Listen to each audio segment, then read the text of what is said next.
You are now broadcasting. And you have 2 people in the waiting room. Ron and Carol Vukovic. Oh, Albert, we've got 4 people.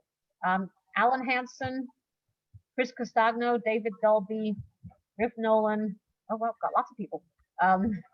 Someone who's phoned in just as a number. Okay, that's probably Bill. Can you let him in? Yep. Let's just make sure it's Bill.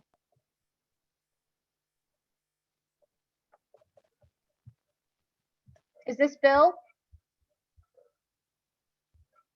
You're muted. Bill's a 215 number. Okay, so that's not him. Oh, well, maybe he's not. Maybe he's calling from a different. I called 215. He was. Let me just call him back and see what number he's calling from. Oh, boy. One moment, please.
Okay.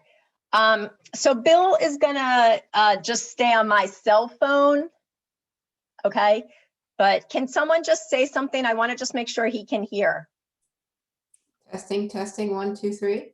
Okay. Can you hear that? Yes. Okay, perfect. All right. So Bill's here too. He's just going to be on my cell phone. We also have John Dewey. I don't know if you want him in the meeting already or if he is for a different section of the meeting. Okay, so you can let everybody. Give me 1 sec. I'm gonna have to get a charger for my phone. Hold on.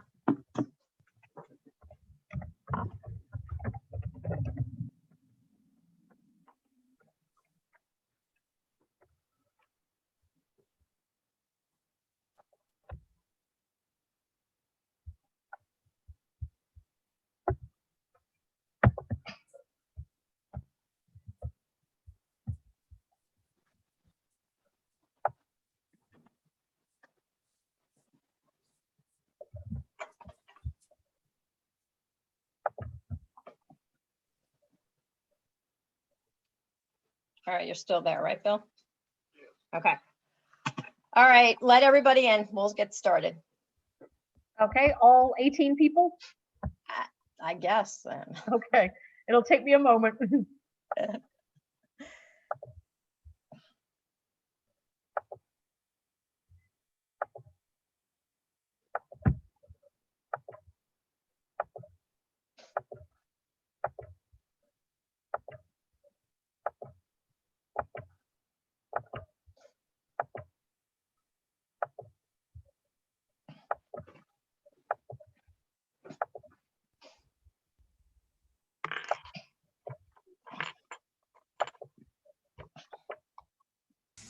Okay, I believe that is everybody. Okay, thank you. You're welcome. Okay, thanks everybody for hanging in with us. We were having some technical difficulties up front. So appreciate you waiting in the waiting room. And now we can get our meeting started. So I'm going to call the meeting to order at 6:46. And can I just have a voice of all commissioners present? So Laura Fontana, Justin Day. Kevin Wade. Bill, you got to say your name. Bill Walters. And this is Layla Hamroon, architect. And we also have Jeff Bergstrom with us as well. Okay, so we have a quorum. Mark Chomp is absent this evening. So the first order of business is to approve the minutes from the last meeting. So we'll have motions to approve, and then if anybody has discussion. So can I have a motion to approve the minutes from our April meeting? Motion to approve the minutes from the April meeting. Can I have a second? Second. Bill, second. Any discussion? Okay. So all in favor? Aye. Aye. Aye. Fabulous, thank you. Okay, so we are going to start the meeting per the agenda, looking at our old application. So can I have the applicants and any other individuals who are here with the applicants for 57 The Strand? And Laura, do you want me to start sharing the screen? Yes, please. So if you're with 57 The Strand, can you please unmute yourselves and let us know that you're here? Dave Looking for- Dalby. This is Rob Rossiter. Okay, thank you. Okay, so we appreciate that you got us the new drawings and took in some of the comments from the last month's meeting. And so with the new drawings, can you just share with us, just give us the update on what you've done with the new drawings, please? Well, the biggest issue that everybody had was the stair that we originally had outside the building. And you'll see what they're highlighting now down in the lower left corner. Actually, yeah, right there where you're highlighting now. We sucked that stair into the house. The only thing remaining on the outside now is one single 7-inch stoop, which you'll see on the first floor drawing. It's 4 foot by 3 foot, I believe. Right, yeah, right there. You'll see a single stoop right outside the door. That's just to provide a little bit of water retention, keep water from running in the inside too much. So because of the way the levels work out, the door actually shows up down on the lower level. Yep, shows up there.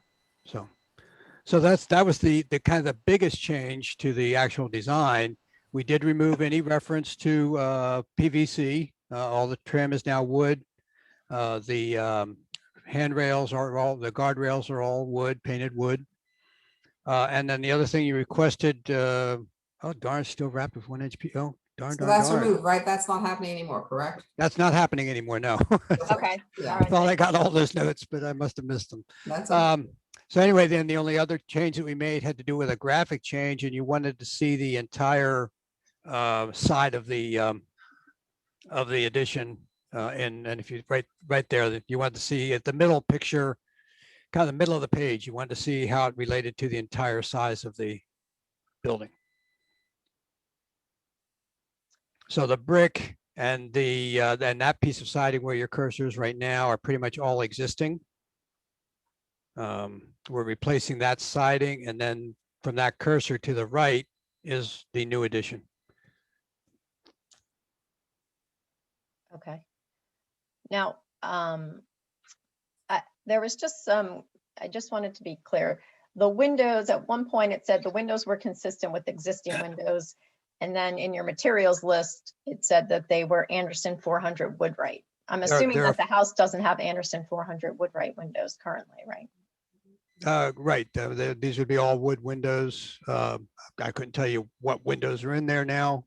I'm sure they're kind of old. So I could not tell you what exact windows are in there, but the style and the actual size of the window will be done to be compatible with what's there. The Anderson Woodwright window is a wood window with simulated muttons. These are not true divided lights.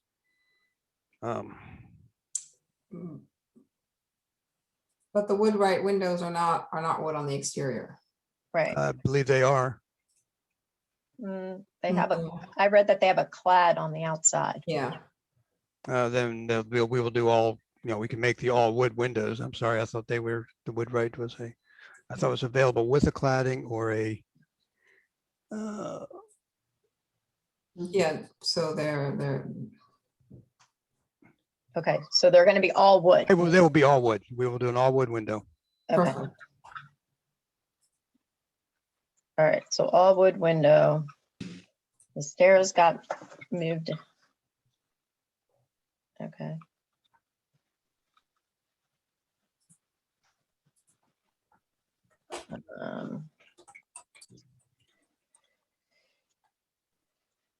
Jeff, do you have an answer to my question, or are you gonna? I have an answer that the lot's 122 feet deep with another lot behind it, written on the same deed, so, Okay. that's not a buildable lot. They could be, they could just be, combined into one parcel if the owner chose to. So we're still okay with the 25. They need 25 feet on this lot, or else they need to make the lot bigger. They got 122 feet now. I don't know how far the addition's coming back, Dave, do you know? I don't have there should be dimensions on there. I don't have it pull up here in front of me, so. Oh, it was, yeah, we do have a dimension on it. It was, scroll up to the, there we go. Scroll over to the far left. I guess, yeah, there should be a dimension on any of those drawings. Yeah, there's dimension, there's just not a dimension, there's not a dimension in terms of like to the It end. looks like it's 30 feet. Yeah, but we're looking for these. So here's the issue is that, Jeff Kirkman, can you just, so my question was to make sure that you had a 25-foot setback from the rear property line. And Jeff, can you explain what's happening? This property, this home is on a lot that's 122 feet deep from the river. That on the same deed is another separate parcel which extends from that 122-foot line 600 feet total from the strand into the river. So this house needs to have 25 feet to the rear yard setback of this particular parcel. Hello, this is the homeowner. We had it staked out, and there should be more than 25 feet there. It kind of looks like there is, but Yeah. we just have to prove. It's staked out the corner. I mean, it is two parcels, and they do have the front parcel staked out now. And we had it surveyed. It'll be really clear, because before you can get a building permit, you have to do a lines and grades plan. And we'll have to do a flood study, and all that stuff will happen, and we just won't give you a permit unless you combine the two lots, which you could do at the stroke of a pen, apparently, so. Okay. That's not a I mean, I have no idea why it's divided into two lots. Yeah, that's interesting. Yeah. Yeah, I'm on 57, I'm on 0 this strand. Right. You're like the only parcel over there that's like that too. I have no idea why it was done that way. either. Yeah. And you can't get to the second parcel without going through your lot, right? That's correct. That's Unless you come through the water. Wow. Okay, so we just wanted clarity on that, so there's no issues for you That's fine. in that regard. Yeah, that should be fine. There shouldn't be a problem with the setback. Okay, thank you. Any any other, Bill, do you have any questions or comments? None? Okay. Does anybody else have any questions or comments? As I said, the one thing I'd reiterate, I'm really glad that the materials and the conformance of going with the wood and the wood windows and removing all the PVC and having the wood railing, all of that is great. You know, I still reiterate a little bit the concern about the massing with the fact that you have the first floor addition and the secondary, you know, the secondary porch up above. That sort of hasn't changed from the last time. But the putting in of the window and the materials, that's definitely trending in the right direction. There just remains the concern about this. This is kind of a fairly big mass being added to the back, that's all. And just to be clear, it's still a hardy plank, right? Not an engineered wood.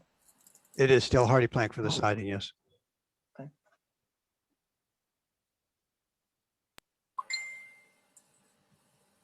All right.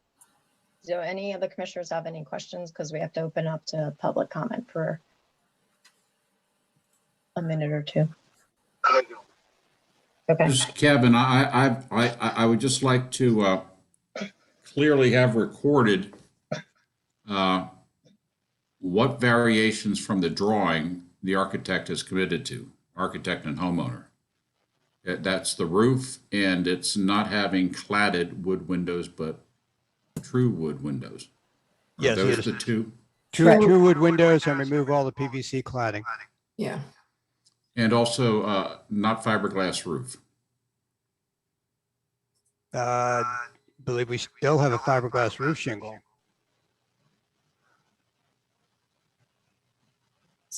That was never in question. I thought I heard a comment in the opening discussion about that.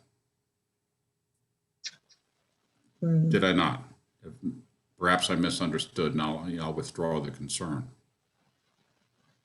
Yeah, if I was particularly using the architectural, the timberline architectural, to kind of mimic the historic ones, that's what you're using, Dave, correct? I'm sorry, you were breaking up a little bit. I said, are you using the ones typically that are sort of timberline, the architectural, Yes, you know, that mimic historic? yes. Yeah, so that would be fine. Excuse me, this Okay. is Kathy. Kevin, can you mute yourself, please? Sure. Okay. Oh, that's right. better. Can we, so how about one more time? Layla ask the question and Dave answer the question. Yeah, I was saying he's using the traditional GAF timberline, that architectural shingle that mimic historic material, and he confirmed that was the case. Okay. Just so that it's clear on the recording. Okay, so if the commissioners don't have any other questions at this time, we are going to open it up to public comment. So for public comment, please keep it to the information around guidelines, specifically materials, size, and scope. So if you would like to make a public comment for 57 The Strand, please unmute yourself, state your name, your address, and then we're only going to give 3 minutes per comment. So please unmute yourself, say your name, your address, and keep your comments, please, to tax-specific guidelines. You're commenting to the size. Okay, someone's speaking, so you just need to tell us who you are. Dale Sites, I'll start. 55 The Strand. So next door to the property on the alley side. And thank you, first of all, for listening to our concerns. And we appreciate that our neighbors have removed the large stairs blocking their side of the alley. This will certainly improve the viewscape in the alley from the street. We believe that the proposed addition on an existing addition is too large. Personally, and from the surrounding neighbors, it will negatively impact our property values and privacy. Our garden areas and patios are screened with plantings and walls, which will not provide privacy from the large second-story porch and deck. The two-story addition with the porch, deck, Windows and doors will be looking into existing first and second floor windows. From the Historic Area Commission's guidelines perspective, the combined additions, we believe, are out of scale with the existing historic structure. When we buy a house in the historic district, we understand that any additions or improvements are subject to the guidelines.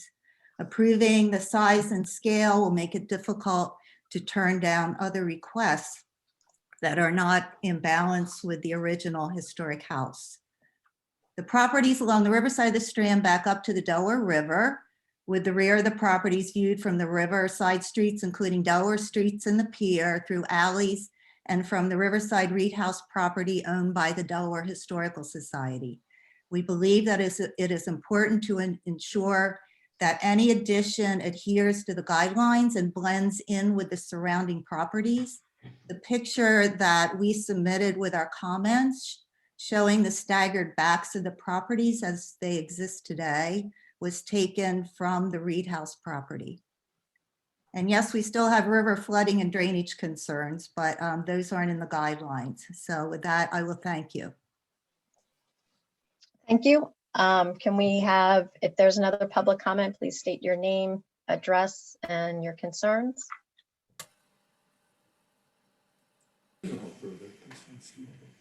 Hi there.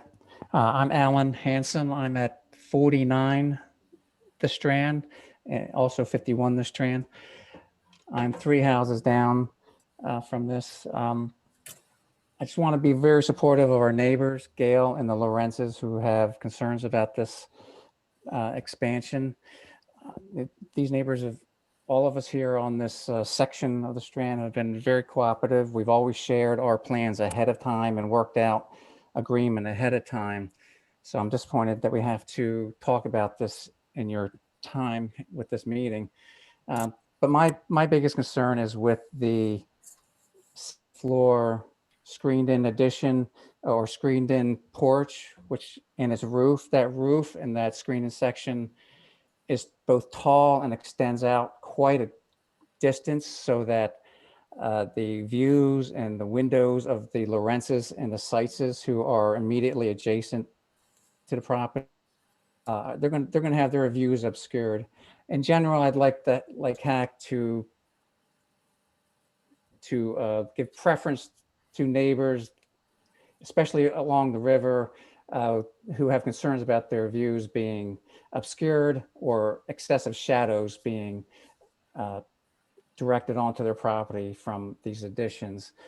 So I actually think that Rossiter's are close here, but that second story structure and its roof are very tall. Even I, being 3 houses down, would have some obscuration of our view, but not too dramatic. Mostly, I just want to be supportive of the Lorenzes and Seitzes, who have been just wonderful neighbors. Thank you so much. Thank you. Is there any other public comments for 57 The Strand? This is John Dewey at number 53 The Strand. I would like to add comment by reinforcing particularly Gail's comments regarding the size and scope of the proposed project. The Historic Area Commission guidelines are really quite specific regarding streetscape and changes to streetscape. I would like the commission to consider that the view of the back of the property is actually quite a public view. There is always foot traffic along the river, not often always trespassing onto our grounds, but there is a substantial amount of foot traffic through the Reed lot and across Ellie's lot and up and down Packet Alley, as well as Alexander Alley. Further, the rears of these houses, of these homes, are quite easily viewed from the new pier and from Battery Park. So the scale of the rear of these homes is actually quite important to maintaining the character and the historic nature of these properties. And with that, I will second Alan's comments and I will yield. Thank you. Any other public comments for 57 The Strand? Going once, Yes, this is Ron Bucklich. okay. I live at 33 The Strand. I would just suggest that I support the Seitz's and the Lorenz's concern about the size of the building that's being proposed.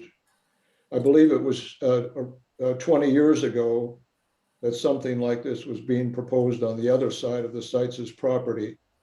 And it too was to be a, I believe, 25, 30-foot structure. And if Hack had approved it at that time, there would be nothing you could do now to stop the Rossiters from building on because there would be a precedent for it, which would then now leave the Seitz's with a view straight out from their property, but not to the immediate right or the left, which I think would be a impossible and untenable situation. So I would just ask you, which I think everyone is doing, that you be careful in the decision that you make here. This is a huge extension. There's just an extension very close to us that's being put on, and it's only 6 feet. And it affects the view off to the right of our house. So I can imagine that the Seitz's and the Lorenz's would be having a difficult time with any structure that's this size. And I can't imagine it not affecting the value of their property. Thank you very much. Thank you. Are there any other public comments for 57 The Strand? Good evening. This is Hello? property. I'm sorry. I think it's Mark and Lori are speaking, but we can't hear you.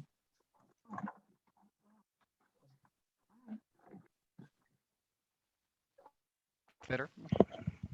Much better. Thank you. Thank you. It's Mark and Lori Lorenz. We live at 59 The Strand, which is the adjoining property to the proposed construction. And first, we want to just to say thank you to the HAC and its members. My wife and I have lived in other historic neighborhoods that did not have the protections of HAC review process or preservation guidelines in place. And we've experienced firsthand the importance of not only having these processes, but utilizing them. So thank you very much for doing due diligence on this review. Our objection is predominantly the size of the proposed construction.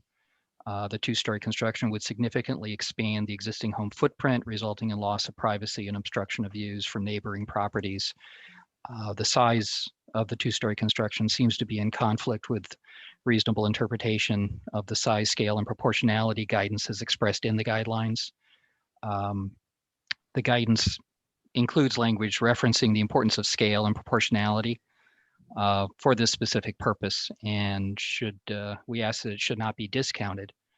Those concerns should not be discounted simply because they're not visible from the streetscape or the alley.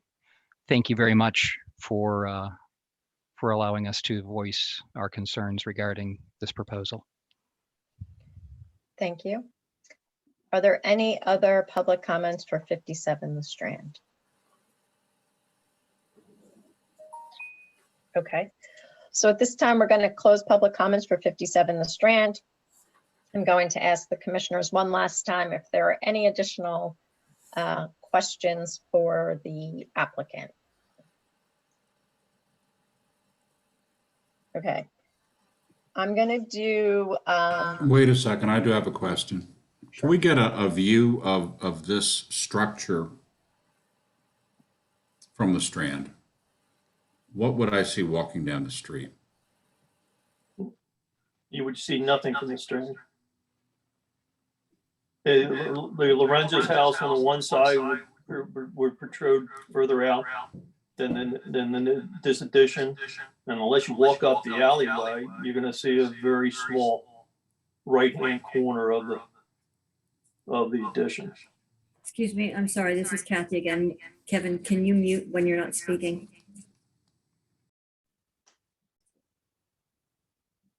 Layla, do you happen to have that one photo of the alleyway by chance? I'm pulling it up on,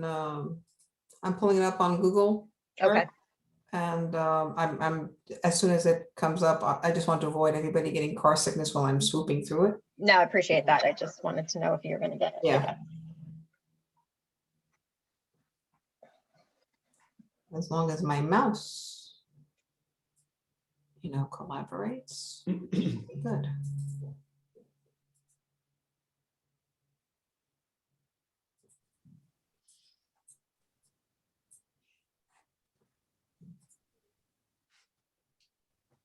So just give us a moment to pull that up so we can answer the question. Yeah, and I'm just trying to make sure that I'm in front of the right.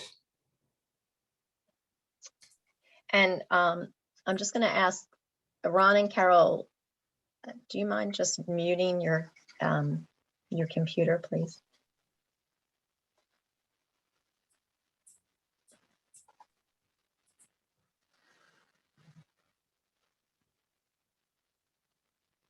Thank you.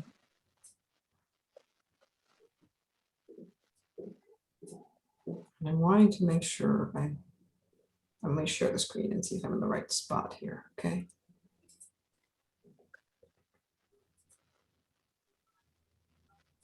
Can everybody see my screen? Now we can. Am I in the right spot? You are. That's it. Yeah. So, I mean, you can clearly see that you just have, this would pretty much be a line that would go from this point.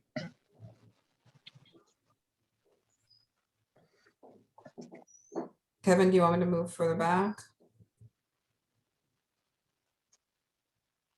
Just bring me head on the property. I do have a question about the alleyway, but I just want to see how it looks. A little bit more, a little bit more, a little bit more. Like that? Yeah. Okay. I'm content. Now, one question before I mute, because I know apparently my microphone here is giving a problem. Is the alleyway public property? Is that a public way or is that private property? Private property. Okay, thank you. Okay, any other questions? Okay, so we're going to make a motion to approve the application, but I just want to make clear we're approving, as Kevin had pointed out before, so I'm just going to say the materials, we're going to say the materials in the motion just because there was some differences on the drawings, and then just based on the physical two-story building. So does anybody want to, make the motion to include the materials and then the structure as presented, but with the specific materials we talked about? Could you summarize as part of the motion these specific materials so it gets written down and is Okay, well, memorialized? yeah, I was going to see if someone else wanted to make, but I'll summarize them. So the motion would be to approve the application with the structure as presented, but the materials specific are all wood windows, the hardy plank on the back structure, wood railing on the second floor porch, and wood on the screened-in pillar, on the pillars for the screen in porch, and the roof as presented. The stairs, we are approving it with the move of the stairs. So there will be no stairs in the alleyway. They would be incorporated into the building.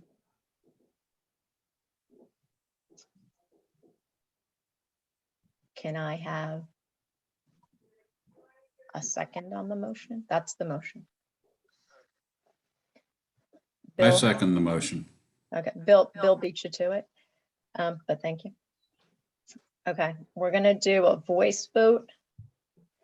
So let me just write everybody down.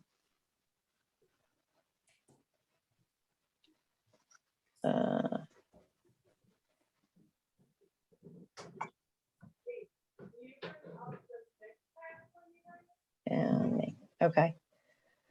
All right, we're gonna do a voice vote. So Bill, how do you vote?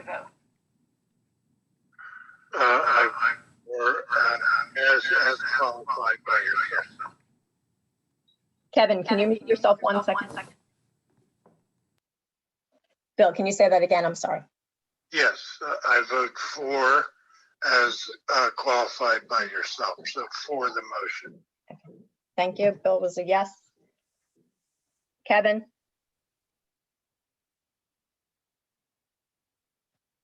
It's a significant addition, and I have I understand the neighbor's point of view about loss of privacy and loss of view. However, every single house in this city blocks reduces someone's privacy, and as well as reduces someone's view. And it is a town that lives and thrives, and we have families, and they have wishes and desires for how to use their private property. I vote to approve the motion. Thank you. Justin? Oh, boy. So just so I can clarify, we're taking a vote on whether to approve the changes as well as approving the addition as it is in the plans? Yeah, I mean, we could break it out into 2 votes. We could approve the materials and we could approve the size, but that just doesn't, I mean, make sense. Okay.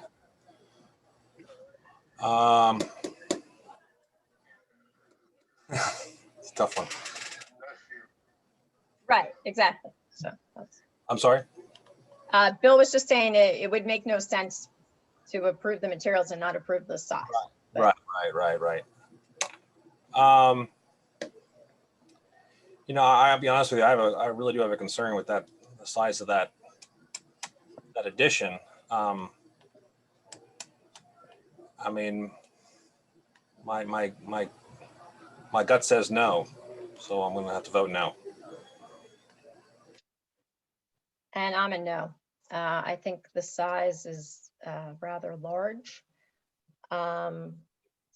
If it was 1 story, I probably would have felt differently, or just a smaller structure. So I agree. okay, thank you. So the motion does not pass. And Jeff, am I right? Motion does not pass. 2 for 2? Yeah, no, it doesn't pass.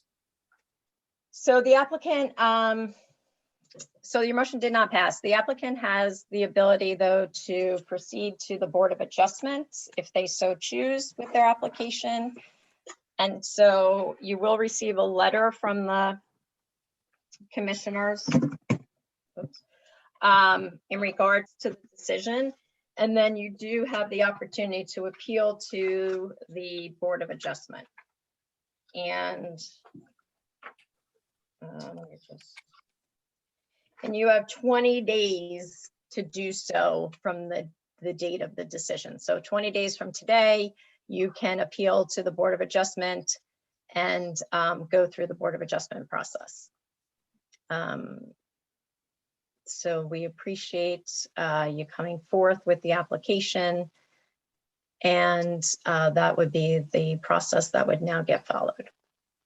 And I mean, just to point out, just from a, They could come back too. With, exactly, they could be right, it could be a right sizing of the second floor screened-in porch and coming back to hack for approval. Those are, that's also. So sorry, 2 options. Yes, you could redesign and come back to hack based on what you heard from some of the commissioners, and or, you know, or you can move through the Board of Adjustment process. Does the applicant have any questions about that? We just want to make sure we're clear. No. Okay.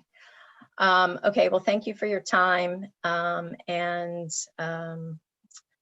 we will move forward with the next application. So next on the agenda, let me just check where we're at. So we have 2 new applications and then a consult. So let's go to 47 West 3rd Street. Wendy Houghton. Hi, this is Wendy. I'm here. Hi, Wendy. Hi. So can you just tell us a little bit about your application? Sure. So our application is to replace all existing windows in the home. The windows on the front of the home are gel Dwen all wood windows with grids and screens. The ones on the rest of the home, which are kind of on the side, one on the back, will be vinyl windows, but are not visible from anywhere. Layla, can you pull up? So I'm pulling up the application and pulling up the view of the property.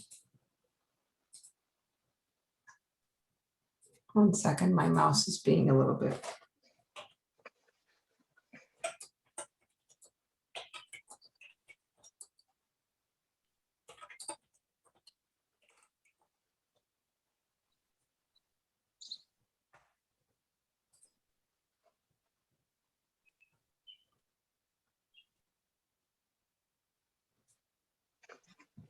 Let me share my screen.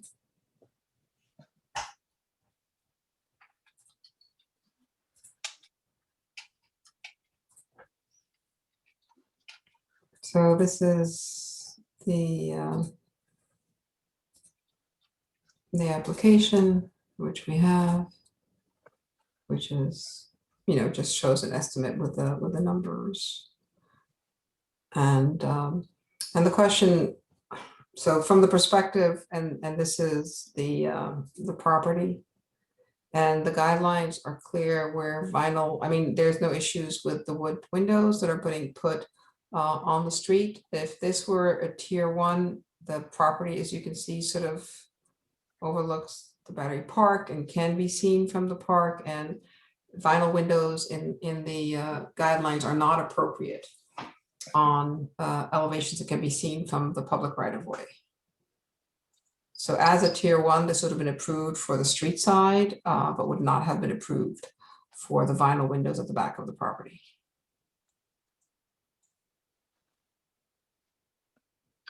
So how many windows are we talking about on the back? Is that a screened-in porch? I'm trying to understand what this is right here. There is a first floor screened-in porch, which I'm sure you may have remembered gotten approved a while ago from the previous homeowners. Mm-hmm. From the park, I don't know, is there a view of the back of the house from the park? Normally for the app, I mean, we can zoom in and see what we can see from the, and normally this is where we would typically have, you know, pictures that will be in also the applications. Let me zoom out, and so, and normally that's something where that should have been included also. Let me see if I can zoom in and see if we can get a viewport from further out. We may not be able to get the street view unless we sort of go all the way to here, but that's not going to let us get into the park with the Google map. But you can sort of see, like, when you are in that area of the park, you do have the visibility of the 3 properties in the back. It's a 2-way street, you know, it's when you have the viewport from where you are into the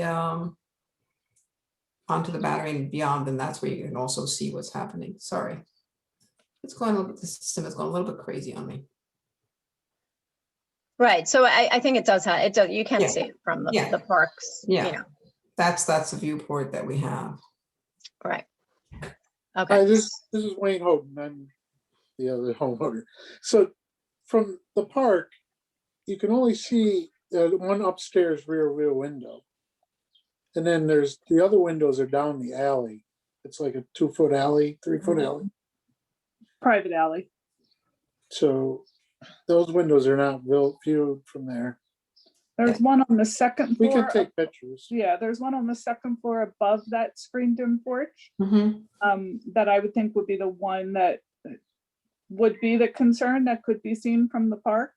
Yes, that would be the primary area of concern, correct. We can make that wood if that's the only way it'll pass. Mhm. I don't want to wait another month before we do this project. So what would be, so do you need pictures for us to resubmit? You could resubmit this with a picture of the back showing where the wood window is, and that could just be processed as a tier 1 by Jeff and myself. Okay. Promptly, so you would not have to wait. Okay. But what about the vinyl windows in the alleyway? Are you gonna? And I think that's where what would help with the pictures is to demonstrate how much of these alleyway windows are visible or not. And because the guidelines are clear that if they are visible, then they would not be approved. It may be a question that potentially if you take photos and you see that the first one, like the first bay may be visible, then those would probably have to be wood, and any ones further back would not. And that is something that we can definitely talk about when you submit the updated application. And that would be a tier 1 review. Okay. Okay, so do the commissioners have any other questions, or is this any questions, Phil? Kevin, any questions? Justin? So I think what we're going to do is table this application. And when we table it, it gives the applicant the opportunity to revise. And you can come back with picture, provide the pictures that Layla's discussing, and then they can, hopefully get it through a tier 1 approval. Yeah. If they cannot, if Layla and Jeff feel that discussion still needs to take place for the commissioners, you will have to come back to another commissioner meeting, which would be next month. But I think, but based I think on what I'm hearing here, I think we'll be able to resolve that as a tier 1. So, Wendy and Alan, any additional questions, or are you? My question, so I just have a question for Jeff, because Jeff, I think you're familiar with the house. Do you believe that second floor wood window would be able to get us through the approval?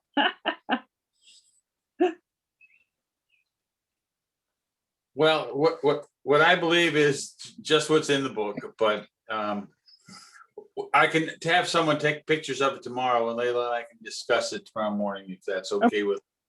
Yeah, that works for me. I have some bandwidth in the morning. Thank you. How do I submit the photos? Well, we may just take them for you Oh, okay. If that would be helpful. That would be helpful. That would be very helpful. Thank you. And then he could just email to me and we'll discuss them. Okay. And then I think we've got your contact information in the application itself. So I promise I'll get back to you as soon as that happens. Thank you. Sure. Okay, all great questions. Anything else, Wendy and Alvin? Nope, we're all set. Thank you. Okay, so we are tabling that application. Can you make a motion for that, Laura? Yeah, I'm going to. So can we have a motion to table 47 West 3rd Street? And the applicant will work with Layla and Jeff for additional information and hopefully go to a tier 1. Can I have a second?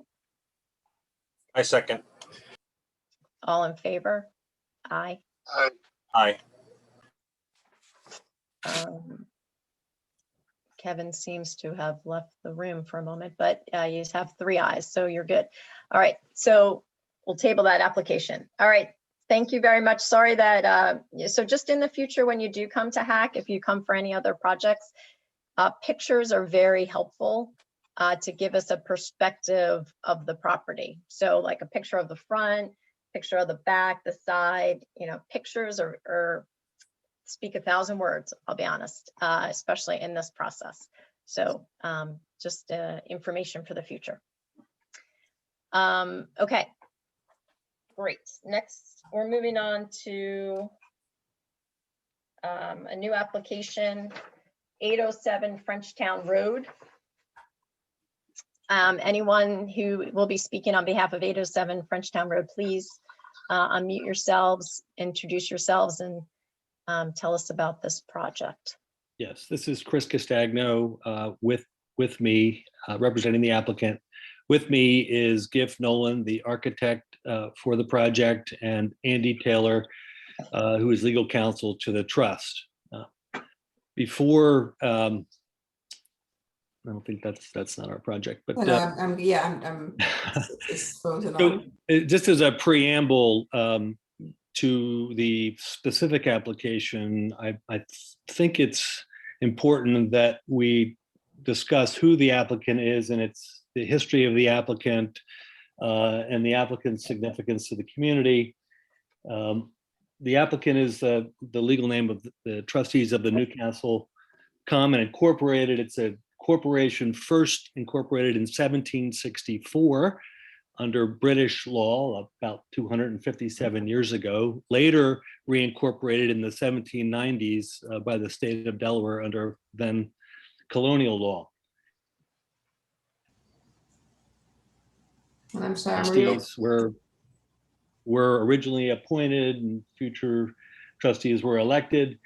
I am the 155th trustee of this organization. We are volunteers. We have a very small administrative staff. We manage several hundred acres of land, both commercial and what I call cultural properties.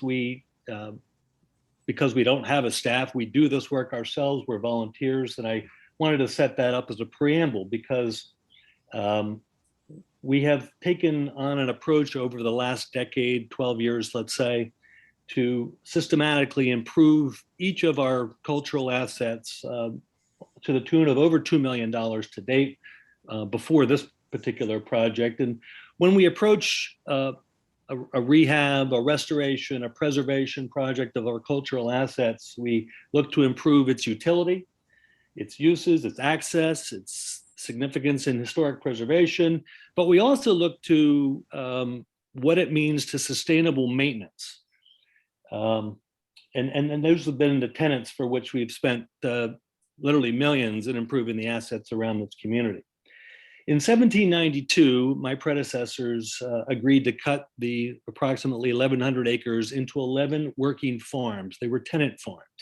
Each of those farms was rented, and the history has it such they were rented such that it could monetize the land and be used for reinvestment into the community, typically roads, gas lights, and other infrastructure in the town.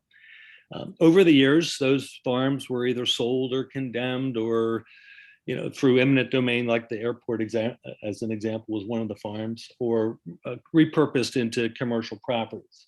The Penn Farm, of which this structure sits on, is the last of the original farms. It has always been and is today and will continue to be a working farm. Part of the farm includes structures, and that was part of the lease arrangements that my predecessors had with the tenants over the years. And you can see the site plan. It sits on 112 acres. It sits about 1.5 miles outside of the historic district and more than several hundred yards from the Frenchtown Pike. But the leases historically were such through colonial times and beyond, such that the tenant had to improve the property. This is the last of the farm houses. There are some other barns that have been repurposed for adaptive reuse. Maybe many of you have been to what we call the bank barn for an event or a wedding or what have you. This particular structure, as you can see, was an evolution of architecture beginning from the 1790s through the 1970s and built over time. And you'll see the center section is currently of timber. the left section in the 1820s as it's outlined, because I can't see the period, whatever that is, 3 or something, is a brick. And then the 1970s was basically a shed over top of a well. So you can see the progression of this particular house. This farmhouse was like all the others, was a tenant house where a family would live. And there's been literally 23 different tenants in this property. However, over the years, and more than 10 years ago, the last living tenant in the house moved. And the property has sat dormant since about 2007 or 2008 timeframe. The house is in complete disrepair.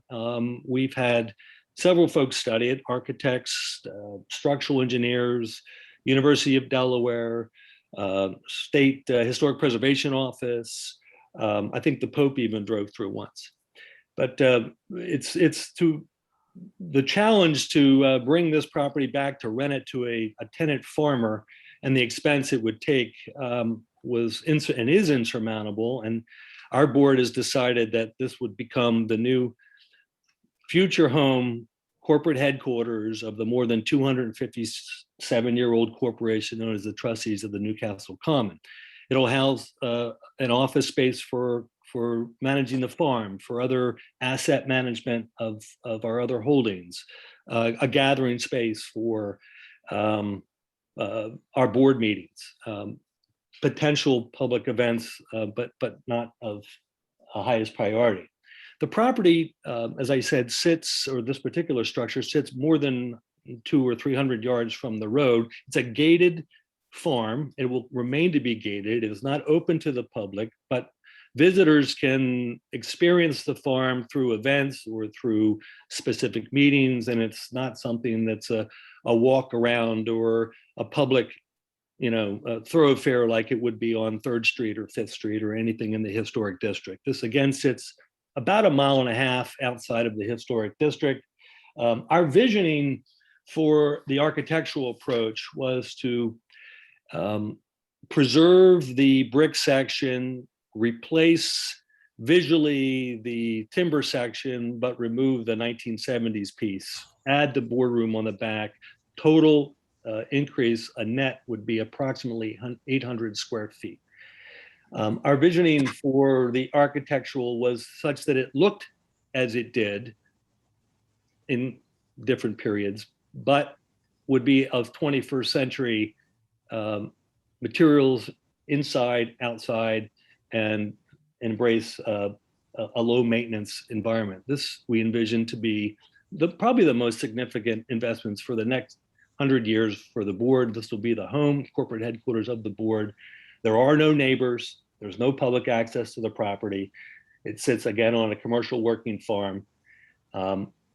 We have identified materials that we think meets this goal, that we have outlined to you in that list, from windows to siding to copper gutters to the shingling to the shutters, the doors, and I'll leave it for specific questions at this point.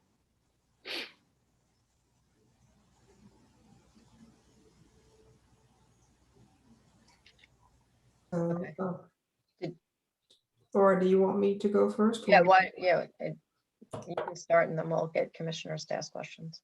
Okay. I think what I'd like to point out is, yes, I mean, one of the things that was pointed out in the presentation is the importance and the significance of this building, which is also underscored in the historic marker that reflects that, the unique history, the unique significance of what it means. And as such, this would be considered not just a contributing building, but a key building, because it has this connection to being one of the first farmstead, because it has the connections to the origins, because it is the only one that remains.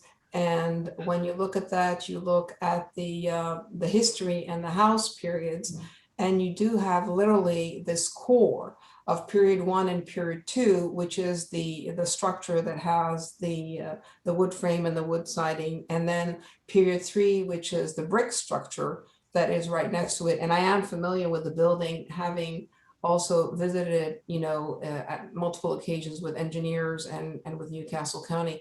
So the criteria for a key building as such a significant building are much more stringent when it comes to what would be considered the appropriate treatment in terms of the use or the acceptability of the use of alternate materials.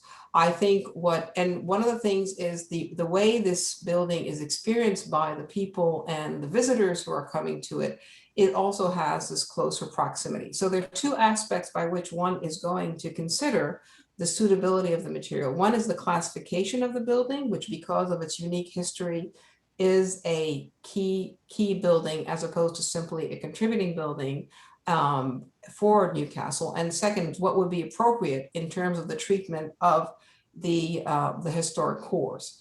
And one of the primary concerns, it's not so much about the addition on the back and the new addition that's being put to accommodate what I believe is going to be the conference room, but there are significant reservations at having a structure such as this and coming in with boral as opposed to wood on the main elevation and the side elevations, and also coming with Marvin Elevate double hung windows, and the Elevate windows are Fibrex, and they're not, they're not at all wood windows, which we would typically have.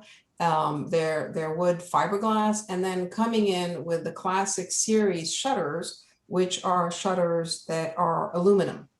So there are concerns about the appropriateness of the finishes that are being used on these exterior elevations, particularly on these. I mean, there are no concerns about what's being done with the guttering, what's being done with the roofing, and I'm assuming there'll be repairs to the brick masonry.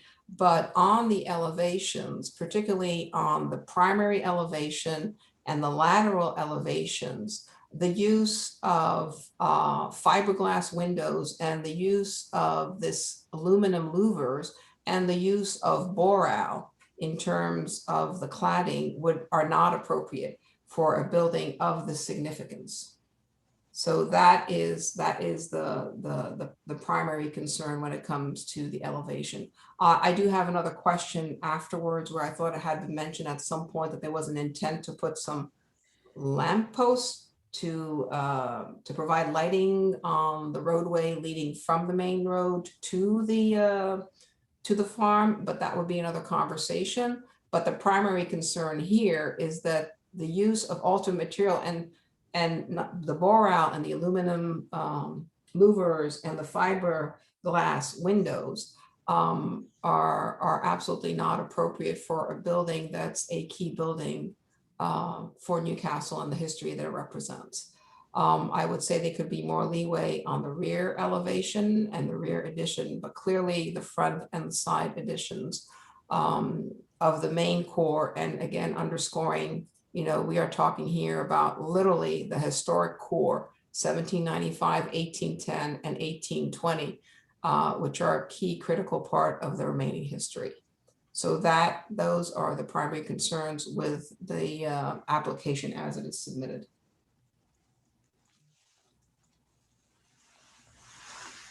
I have a question, maybe Layla can help me. Mm-hmm. You say it's boral cladding. What is that? I don't know what that is. Boral is, it's an artificial material. It's not even engineered wood. So it's Excuse me, can I have GIF? Can you answer that? Let's have GIF answer that question. GIF, are you online? Yeah. It's an alternate material. It's not true wood. But it's not wood, but it's also of natural material. Is GIF Nolan online? Yeah, I am. Thank no, you. It's please clarify this.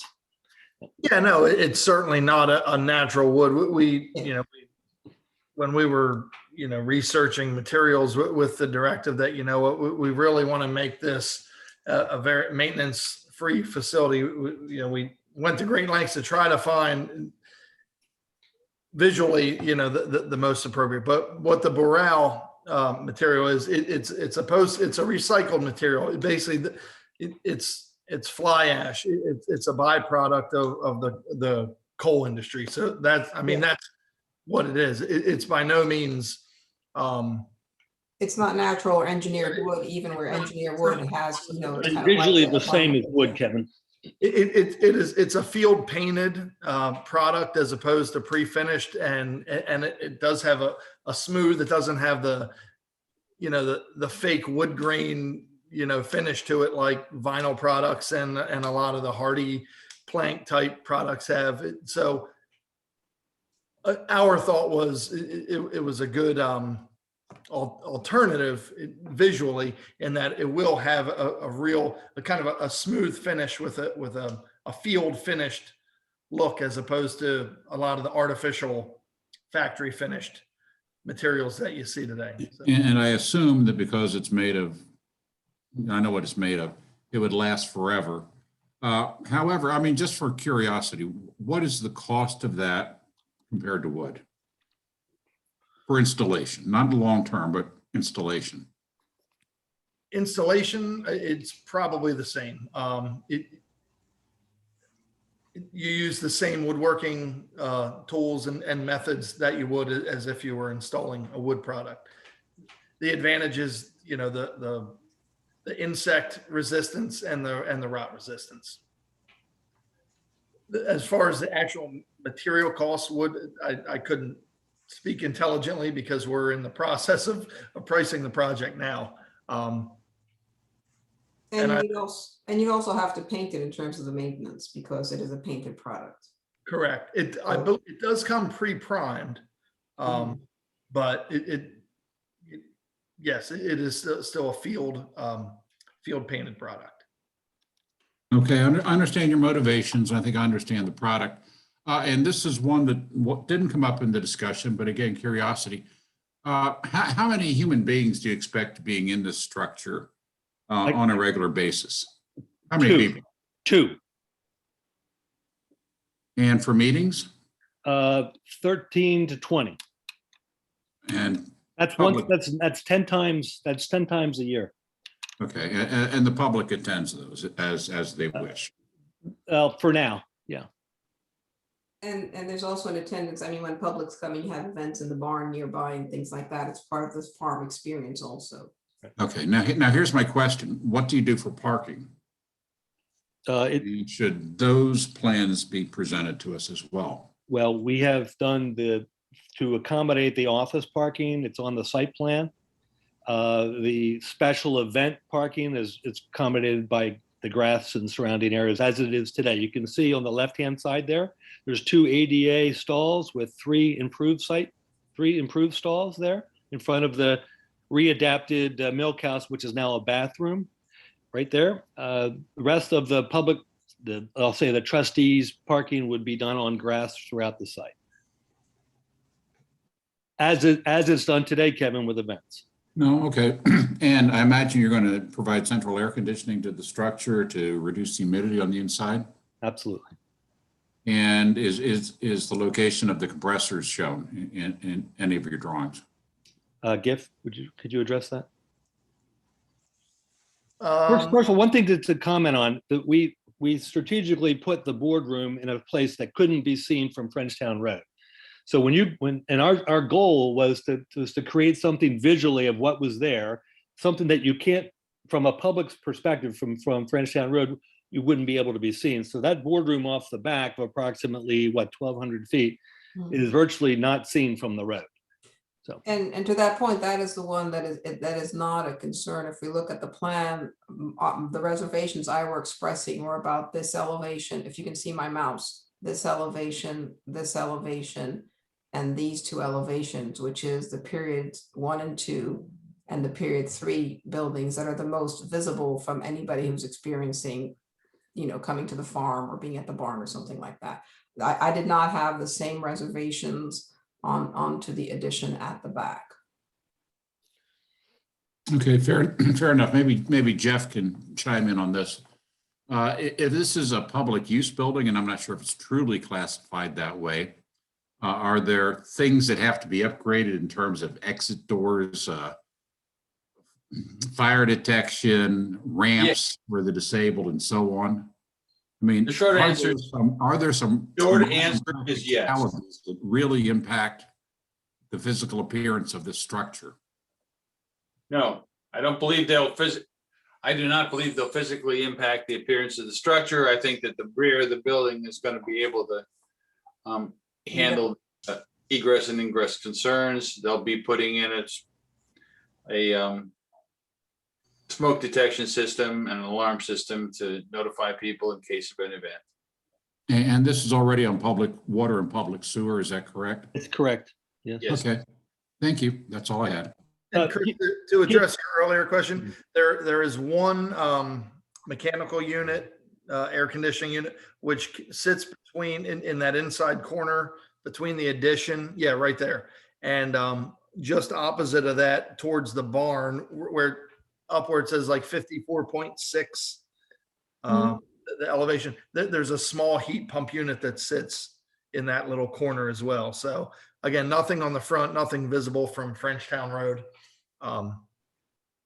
Those are the only two exterior mechanical units that you'll see.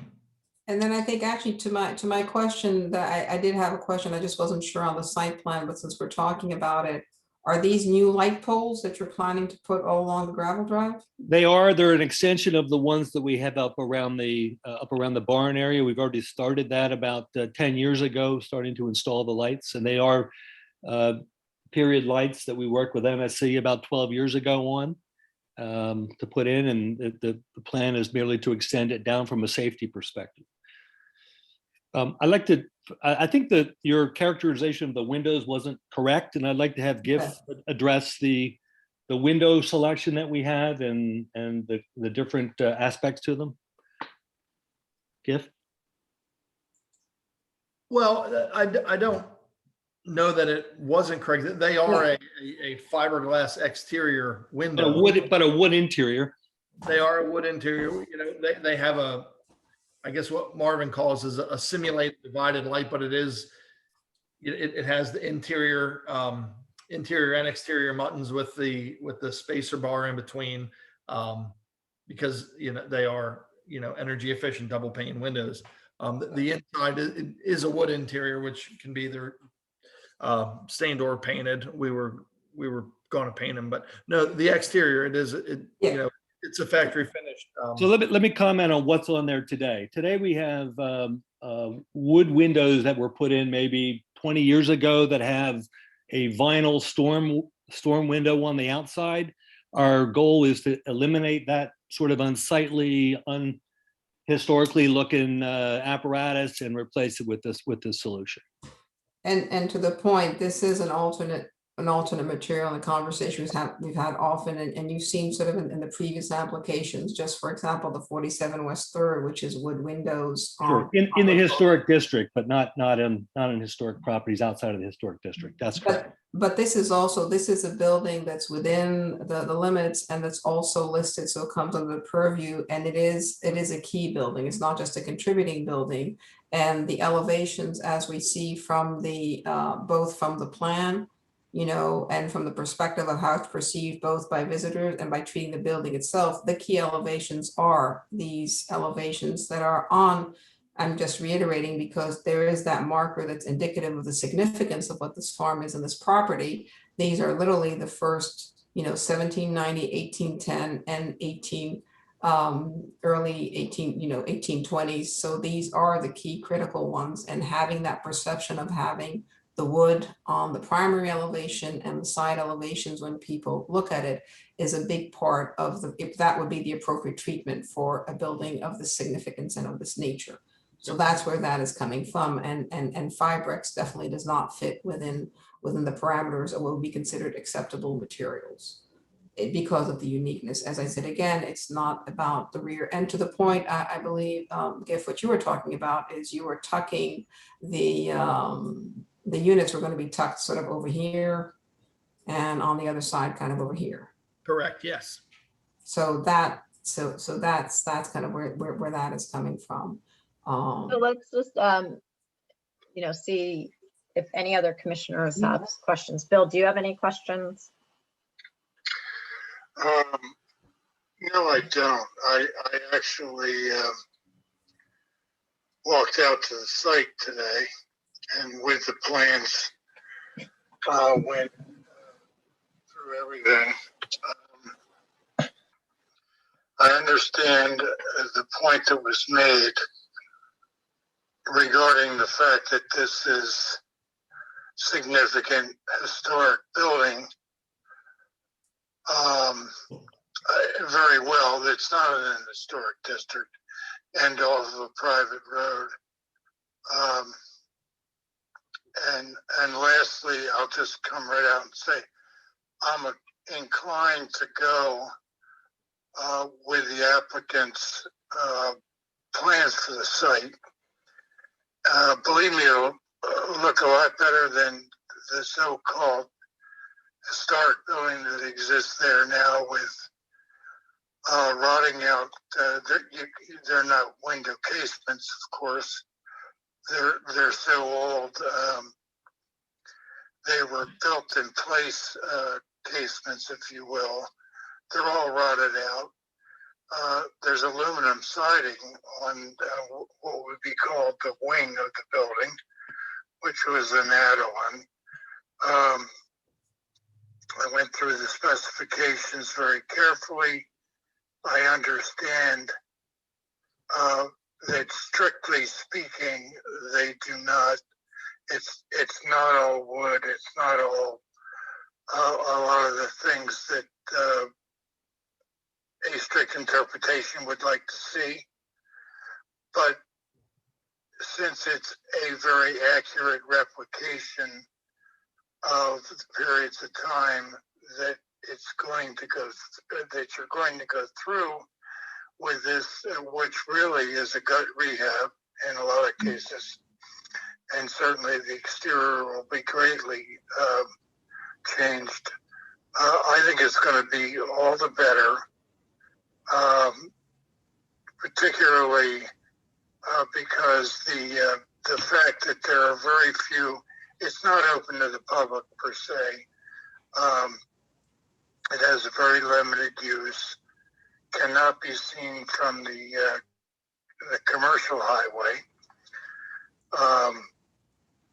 I'm going to vote for the application,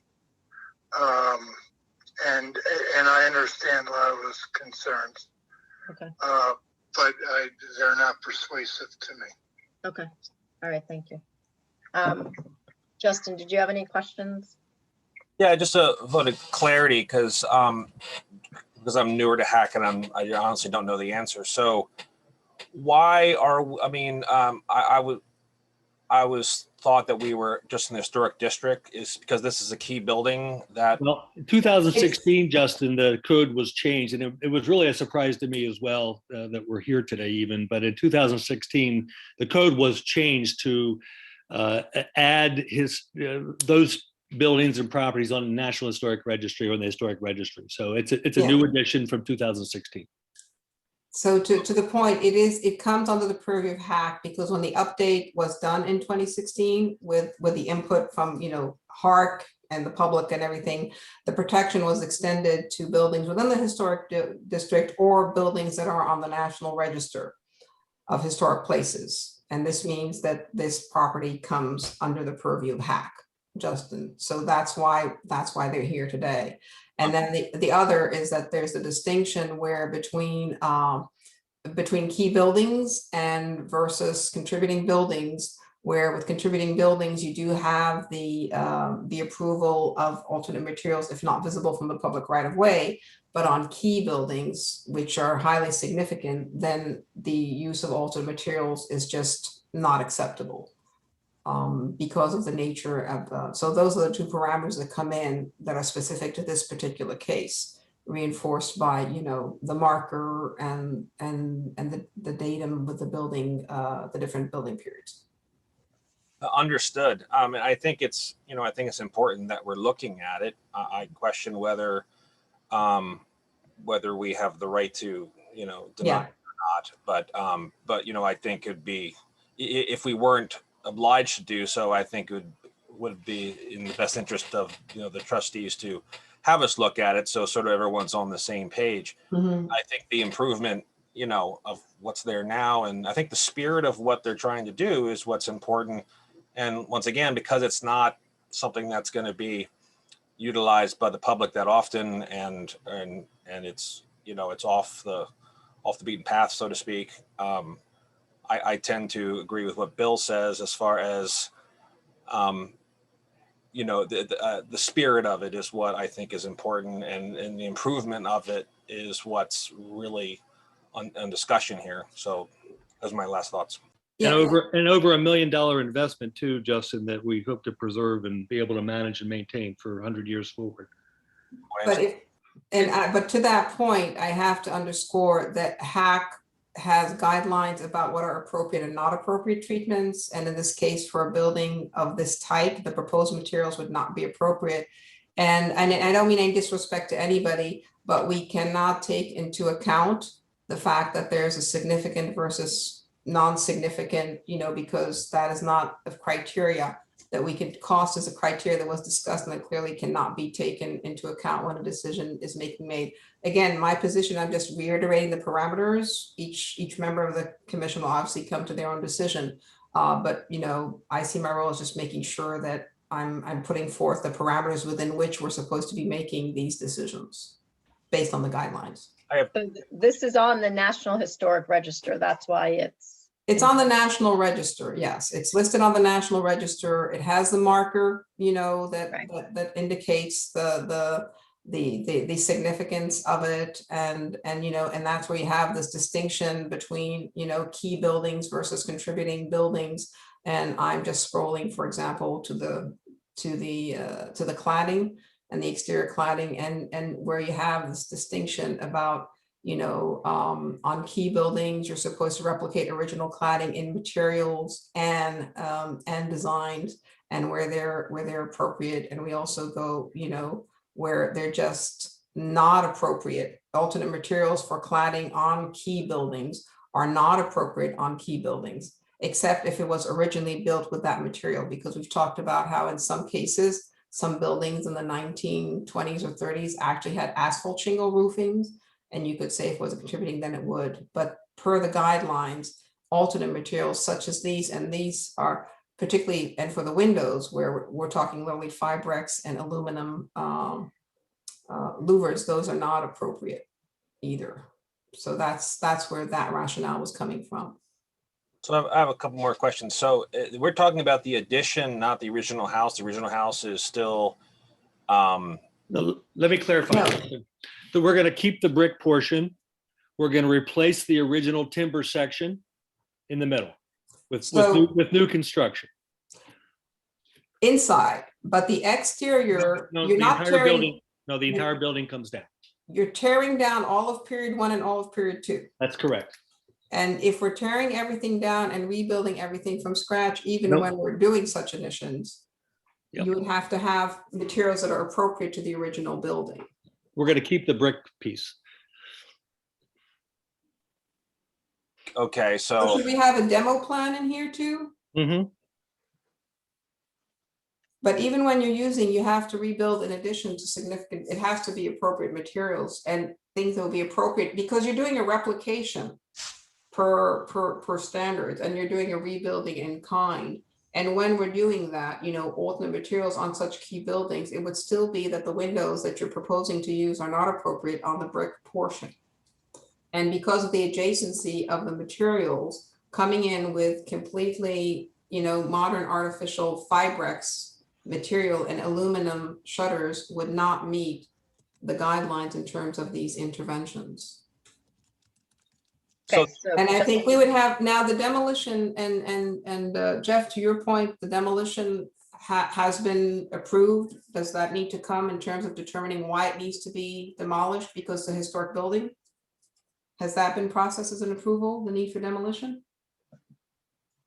If you saw the inside, it would be pretty self-explanatory. I've been in the inside a number of times. I also saw the inside with structural engineers. So, but there are also criteria for a demolition permit for a building that's on a National Historic Landmark or that's on the National Register where you're demolishing the two core original periods. So my question is, has a demolition permit been put forth justifying the full demolition of the building? Jess, have you seen that? Yeah. Have you had that? This application is one application to demolish that portion of the modern addition to the building, to rebuild the secondary addition to the building, and to restore the original section, the brick section.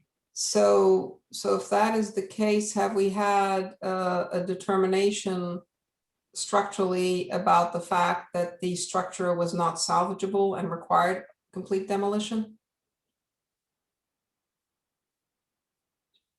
This is the first they've come before you. Okay. Because when I see here on the application, I see extent of permanent wrecking is the single stories 1970s era addition and select portion of the front porch. Wrecked areas are to be removed and replaced, and areas of new constructions are delineated on the plan. So wrecked areas for me, based on this, was a single story 1970s addition and select portions of the front porch. So when I'm looking, So if you look at this, Yeah. So if you look to the right of that graphic you have up there now, it's pretty explicit. yes, so that was one of the questions, is like, you know, if we're removing, the application says you're removing the porch and the wrecked area, this you're saying you're doing the whole demolition. So if you're demolishing in a building that's as significant as the original period 1 and period 2, then we really need to have documentation while it's completely unsalvageable. And then if we're doing the reconstruction, then we would have to have appropriate materials for what was there. So I think there are three different, there are a number of pieces that are missing, because the demolition of a historic structure also has to be approved by HAC. We've had these questions with other structures and gatehouses. So we would have to have that conversation too, which I don't see reflected here in terms of approving the demolition. As I said, this is in the site plan, but it's not in the permit. The permit talks about areas of the porch, and it talks about the 1970 addition, which I'm fine with. So that's where there's a piece missing. If I could interject, my name is Jeff Dolan. I'm also with Nolan Associates Trust. I filled out the application. I think lately there's a misinterpretation of what I was trying to convey in the wording. What I said is wrecked areas to be permanently removed are the porch in the 70s edition. Wrecked areas, what I meant by that was structure to be completely removed and replaced are the period 2 and 3 section, or 1 and 2 areas.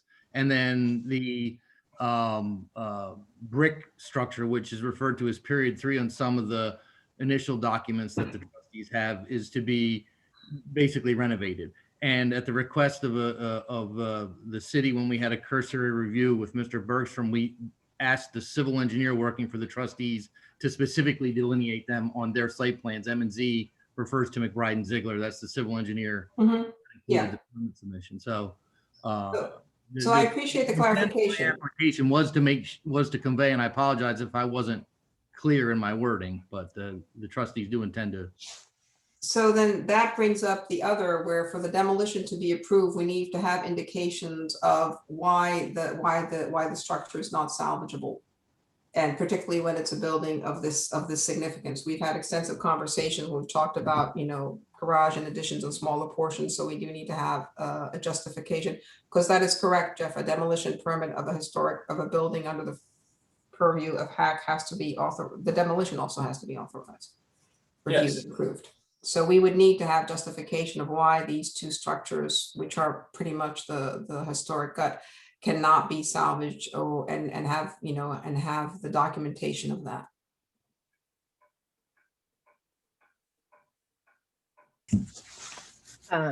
Okay, so it sounds like we have a question. It sounds like there's 3 pieces here. And so it sounds like demolition is one piece, right?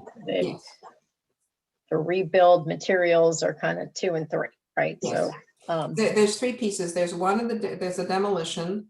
2, there's a reconstruction of the portion that has been demolished. 3, there's the treatment of the brick portion that is slated to remain as presented. 4 is the proposed treatment for the addition at the back. Right. In terms of the pieces that we're looking at with different parameters. Okay. And in our guidelines, is it when there's a demolition, is it clear about what someone has to do? I think this is more about approving the reason to justify why a demolition is required. The guidelines per se address more like people are proposing to do new construction and repairs and things of that nature. I would have to look into, there's a combination of requirements that are both in the guidelines and in the code. But it definitely has to come to HAC and has to be approved. And in the past, the question has been, can you demonstrate that the structure is beyond any repairable damage? That means that you cannot reuse any of the original structure. Or there will be a catastrophic repair to the point where, you know, the cost will be enough. Hold on, Bill wants to speak. Good. My question was, Lila, have you been to the site? Yes, I have been to the site numerous times. At one point, I've been in the site a couple of times, including when I went in with, I think that was a couple of years ago, a few years before, you know, would have been delighted to work on the building and had put forth a team to go and do some of those plans for the inside. So yes, I am familiar with the site, with the interior and the exterior. Okay, well, I guess we approach right from a different area. I'm sorry, well, if you just give me a moment. Sure. The brick portion of the structure as a whole is badly in need of repairs, or it will require demolition, and not so in a not so distant future. I mean, it's the structure. If you can see the rot and the structure, something's got to be done. That's one issue. The other issue is, I'll call it the wing of the building that it is the applicant is proposing be demoed in the main. That, I mean, all you got to do is look at it. It needs to be demoed. You don't spend money, and if the requirements of the historic certification and so on and so forth make no sense, as they would in this case if it required you not to demo and rebuild and replicate.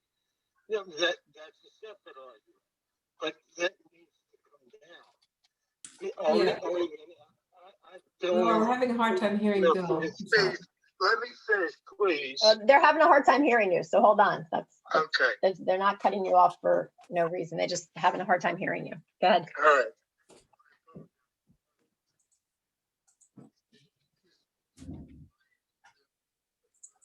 It's fairly substantial.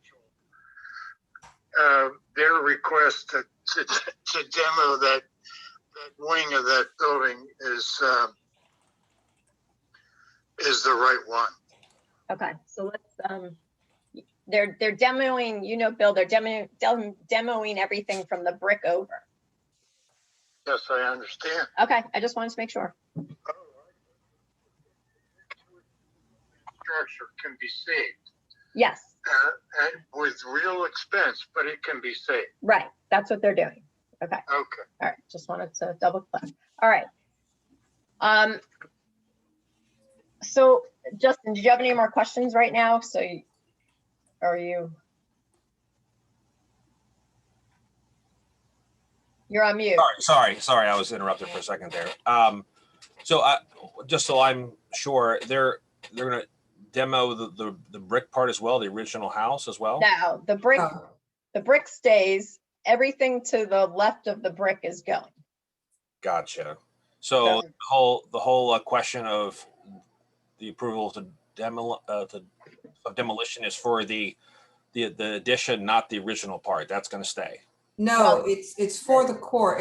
If I may, Laura, just with this, Yeah. this is the periods of construction.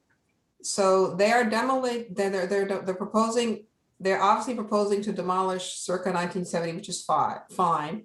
But they're also proposing to demolish circa 1795 and circa 1810. All of this is going. And replace it with new construction. And yeah, no, I would talk, so this is the part this is remaining to be repaired. This is going to be replaced with new construction.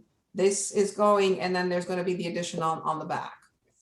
On the original structure, the brick structure, is it being proposed that the windows and all that stuff is matching the age of the addition, or is that old part going to be, made to be as old as its period, and then the new addition is going to be of a different, different format? Like, is there going to be like an older part and then a newer part? So with the older part, we'll have wood windows and wood shutters and all that stuff, but the newer section will encompass all the aluminum shutters and the boral material and the fiberglass. Is that correct, or am I wrong? No, currently all of the windows, all the windows are the Fibrex windows, whether they're on the brick building, whether they're on the now proposed reconstructed, taller building, or the rear addition.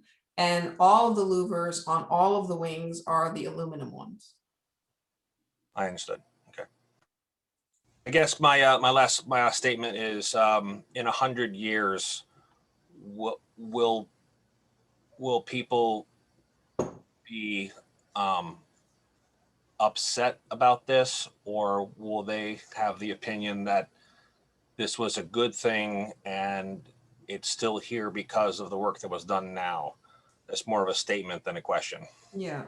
And to that, to respond with a statement, and again, you have to understand my position is it's not near and it's just being advocate for trying to do with the guidelines. The preservation philosophy is always about giving the opportunity for future generations to experience materials and finishes such as they would have been in these historic buildings that have come to us until now. It's not just based on longevity. If not everything would be plastic, and I don't know how long plastic or aluminum would last. So the intent is more to do that. And I think it's often reflected, if you've noticed, that these Fibrex or these windows of this type, they will be Fibrex or aluminum clad on the exterior, but people who are inside wanting to experience that way will experience the wood, hence the wood clad windows, because there's something about seeing that material that conforms with the history and that translate. Historic structures are not just about appearance, they're about historic finish and fabric, which is when you judge the integrity of a structure, it is also judged based on the fabric and finishes, not just on the appearance. And again, this is not being pro or con what they're saying. This is just the parameters behind the Secretary of the Interior standards for the treatment of historic properties. So Justin, this is Chris. The inside of the windows will be fully wood, just so you know. Understood. So I assume the cost to, if nothing was done, it sounds like this will crash to the ground and there will be nothing. And then if that were to happen, then there would be nothing to show. Sorry, I just forgot my point. Darn, I just forgot my point. Having this done, I don't know what the question was. I'm sorry. So I assume the cost to put this back to quote unquote original standards would be astronomical, I would assume, correct? Well, that's more than that. It's also, since it's going to be used as an office setting also, it's having it work for current modern day code and working environments would be very cost prohibitive to do. Yeah, that's a good point. If I may, and again, please take this from the right place where it's coming. You can put wood windows that are very high performance in terms of energy performance. And the material of shutters, that does not change that from one perspective to the other. Another thing that I have to just mention to the HAC commission members before, from my position as the architect, the fact that potentially an applicant may, and I really don't, this is absolutely not the intent of the trustees, I'm not saying this, But the fact that somebody said, if we don't do anything, you will lose the building, in many places that's considered, well, do you let demolition by neglect happen? Or do you accept another plan? That's not something that can be taken into consideration when one is reviewing the applications. It has to be a question about just the parameters that are in place. This is just for the record, then each commissioner can vote. But when we talk about the parameters that should be taken into account, typically those are the ones that can be referenced based on how the guidelines and the process was established.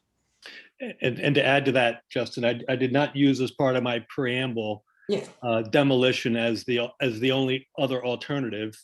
However, I will say over the last 10 years, more than a majority of our board wanted to demo the building because of the cost and the appropriate utility for this building. When we realized that, frankly, the only way that we were going to preserve even a replica of this building was to upgrade it for our own personal use, and that's where we are today. Understood. Okay, so I think we do have people on for public comment, though. Laura, can I join in this conversation? Oh, I'm sorry. Go ahead. Yes, I thought. Can I join in? This is just my take because we don't have a motion in front of us. Correct. No motion. This is going to become, it is a key structure. Okay, it's an important property. It is visible from the road, if not up close, and you can go up the driveway and see it close if you'd like. This is essentially the embassy of the trustees of Newcastle Commons for the next 100 years. This is their official building. This should be done the right way. As I view it, I don't have a problem with the demolition because it will fall down on itself in the next 20 years, or some kids will set it alight one night and it's all going to be gone. And it's hard to repurpose basically a farmhouse for an 1820s family for a modern working center, especially going after the next 100 years. So whether you demolish it as a sensible step toward doing the new work, or you call it a rehab and you're basically demolishing it wheelbarrow by wheelbarrow with things you drag out of the house as you replace stick after stick and beam after beam, it probably doesn't matter, except it's a lot more expensive. Now, because it is the embassy of the historic of the Newcastle trustees, I don't agree that we can have, other than wood. I don't believe that we can make exceptions to the materials. It has to be done, but it has to be done right in every way. So that's my present take on things. I'd also like to see the application resubmitted because it seems to be, it doesn't seem to be as crystal clear as it should be in its request. So that's my take at the moment. That's all I have. Okay, thank you. Okay, so we're going to open it up to, I believe there are people on the line for public comment for this project. So if you were on the line for public comment, sorry, 807 Frenchtown Road, please unmute yourself. Tell us who you are, your address, and keep your comments. We're asking everyone comments 3 minutes and keep it to guideline specific. Would anybody like to have? I would. Can you hear me? We can hear you. Please introduce Good. yourself. Yes, my name is Dorsey Fisk and I live at 26 East 3rd Street. I was a trustee till December 2018, and I worked a great deal on trying to get the farmhouse restored, as some of the other trustees did. Some of us have tried since 2006. If the building is still in bad shape, it's because the current trustees have let it deteriorate further. So there's no excuse for that, to claim that it's just going to fall down. I'm appalled that the trustees proposed to tear down the oldest parts of the house. So you will all remember, this is property that belongs to everyone in Newcastle. It doesn't belong to the trustees. They don't own any more of it than we do. They simply manage it for all of us. And is this the plan for the use and benefit of the residents of Newcastle? It will keep the workings of the trustees secret because nobody's going to be able to get in there. And this is a $1.5 million playpen for them. I think it's appalling. Thank you. Thank you. Is there anybody else on the line with public comment for 807 Frenchtown Road?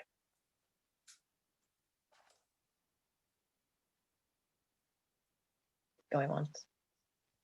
Okay. All right. So me. Oh, Sorry. I'm sorry. I was raising my hand. I guess you didn't see it. I apologize. It's okay. Please introduce yourself and your address and comments, please. Yes, my name is Philip Gross. I'm at 301 Moore Avenue. And I guess I'll start with the ending part. The trustees are the stewards of our great city's past. That's what they were charged with. And my honest opinion, the 1970 section, if that needs to go, that can go. But to skip over and take out the circa 1795 and 1810, and just out of convenience for them to keep the 1820 is horrendous. It's disgusting, and it's indicative of their actions and their attitude. In getting back to the plans, it said just the porch was supposed to be demoed in period 1 and 2. Now we're talking about sneaking out and demoing the whole building and not just the porch. And I think that's sneaky as well. And basically, as Leila said, it's not a matter of interpretation. It's in black and white. Whatever material is supposed to be used, that's what will be used, and including the material and the design to make sure that the shutters are the appropriate, design as well. And for a group that claims, as Mr. Costanza said, for use of 2 to 20 people to have a whole addition put on, even if it's in the back, I don't think it's necessary to be approved.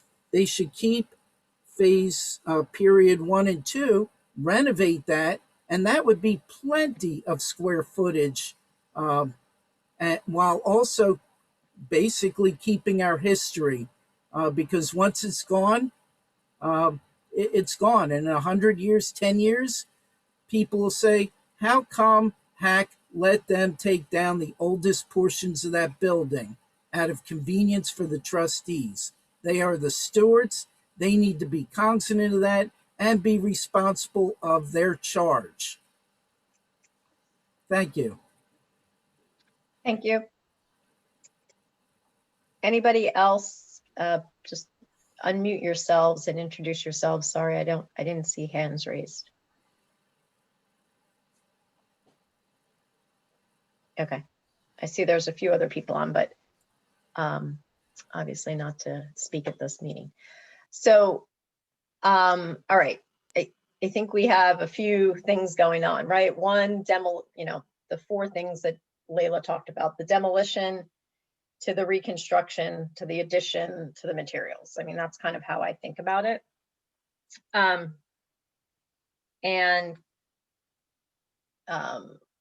I think now we have better, I agree that the application is not as clear around the portions in which there was going to be wreckage done. So I think that's, Kevin, you were indicating that as well, right? That wasn't as clear on the application about the other period of the buildings being demolished. So I think there's going to be a lot of different viewpoints on a lot of this as far as materials. And, is there Kevin, just out of curiosity, wood, are you even, let's just say with the extension you're looking at wood, or would you look at other opportunities for the newer portions of the renovation? No, I think the exterior should be wood with wood windows. Even the, I don't think we should use a fly ash composite. I mean, I think that's out completely.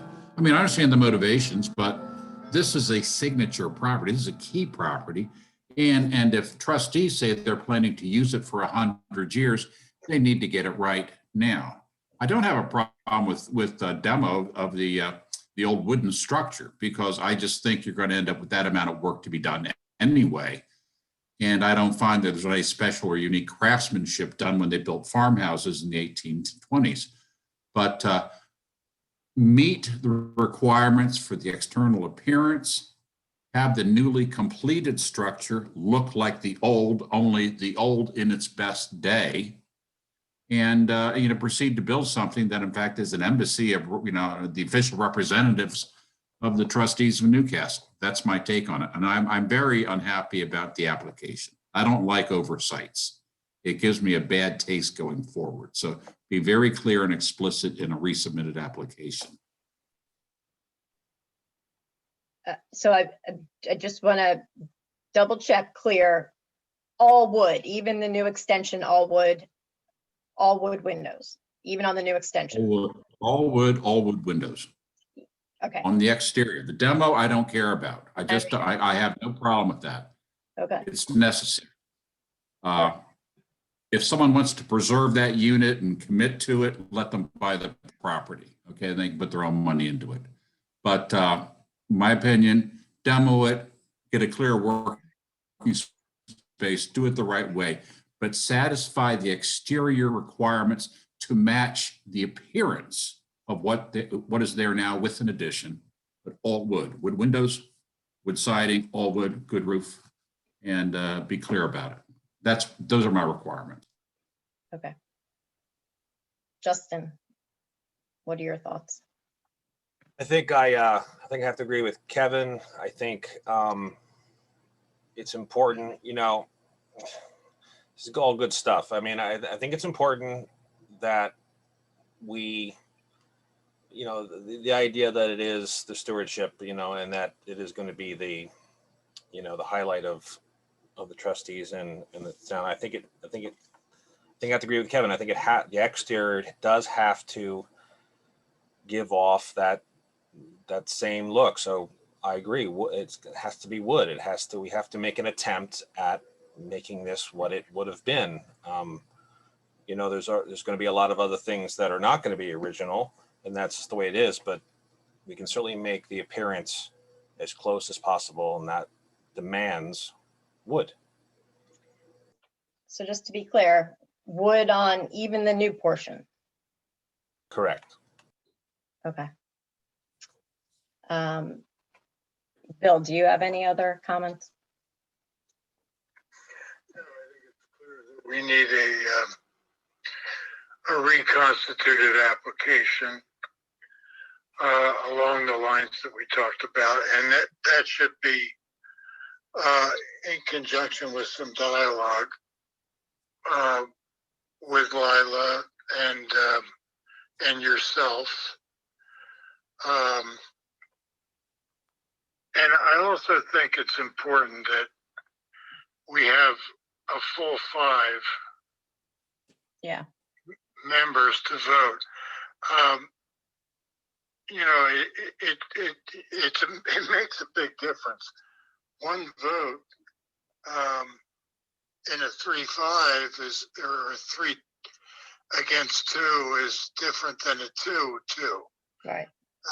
And no matter which side of the equation you come down on, it has a real effect. And I don't think we should have voted tonight anyway.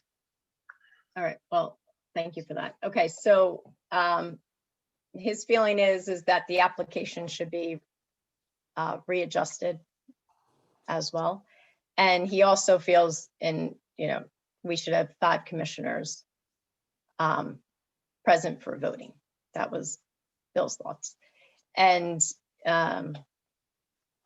so I'm in the camp of, I agree. It is a key building. And, you know, we do need to keep the historical aspects of that building. I think demolition, we're all in the camp of, yes, you need to demo, you know, the demolition probably would get passed by all, you know, not speaking out of turn, just based on what people said. I think, you know, we're not doing any voting right now, but sounds like demo, so it's hard to swallow. The building, you know, yes, but the historical representation of what they're going to put back needs to be as if it was from the 1820s or the 1795s. So it sounds like wood, exterior wood windows, appropriate shutters. And some people want the entire structure wood. I was in more of the camp of the extension, to me, could have been alternative materials as long as the primary structure was historic. So I'm, you know, maybe have a different view. So, but I think we all agree the application needs to be updated to reflect the demolition piece of the entire building left of the brick structure. So the brick structure will be the only thing there, and then they're rebuilding. But yeah, you know, and, you know, having the ability to have 5 commissioners here, though we can't, you know, always rely on that, but, you know, if we table the application to next month, then they can resubmit the application with the exact wording, so everybody is more comfortable, right? I think, Kevin, you would be more comfortable. Justin would be more comfortable. Even now, Bill said he too would be more comfortable if the wording was very specific on the application. So I think that's where we are. I mean, are there any other comments the trustees would like to make? Sure. You know, there's been significant attempts to try to get each of you to the property to talk this through. When you talk about discourse and talking through together, we've made several attempts to have each of you come out and look and talk this thing through. To have us delay a month, it's a little disappointing, frankly.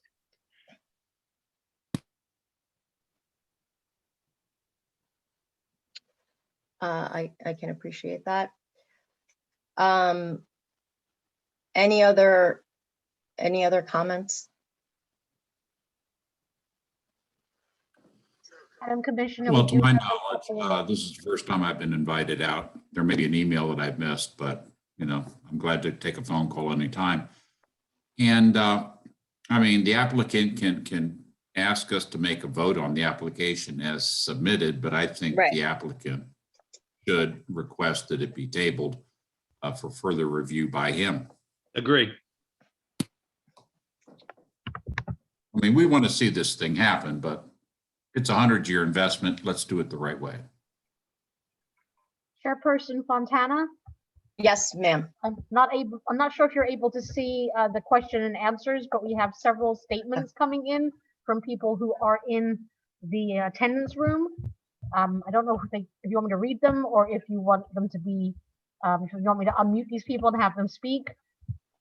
I'm looking at you're talking about the 5 comments? Yes. I would say those 2 individuals already spoke, but, and I believe these are. You want me to share them? No comments. Or not? Oh, yeah, sorry, I'm looking at them on my screen. Sorry, I realized that.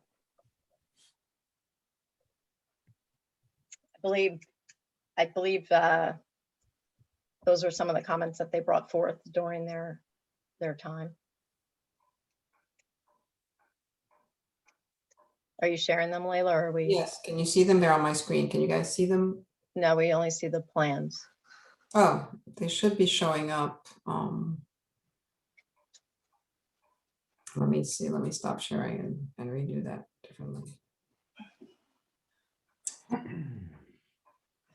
Normally they should be showing up because I am sharing screen too. Well, that's okay. I mean, Maybe it's not an option. Maybe it's just not an option to show that we just. so everyone, I mean, what we'll do is, Marika, I don't know if you can print those. And I don't know if then Kathy just wants to put them. And definitely try. Yeah, I See if I think can there's move them over. Marika, you should have an option that allows you before you close the meeting to go in and save the chats and save the questions. I will look for that, definitely. So Madam Chair, this is Chris. Yes, Chris. We would like to accept the offer as it stands right now to table it for next month, please. Okay, thank you. Thank I you. just want to, Kevin, I sent out multiple emails over the last few days. So hopefully you're getting them. I'm using the email that Marika uses for you. So just an FYI. So Justin, did you get several emails from me over the last several days? Okay. I did.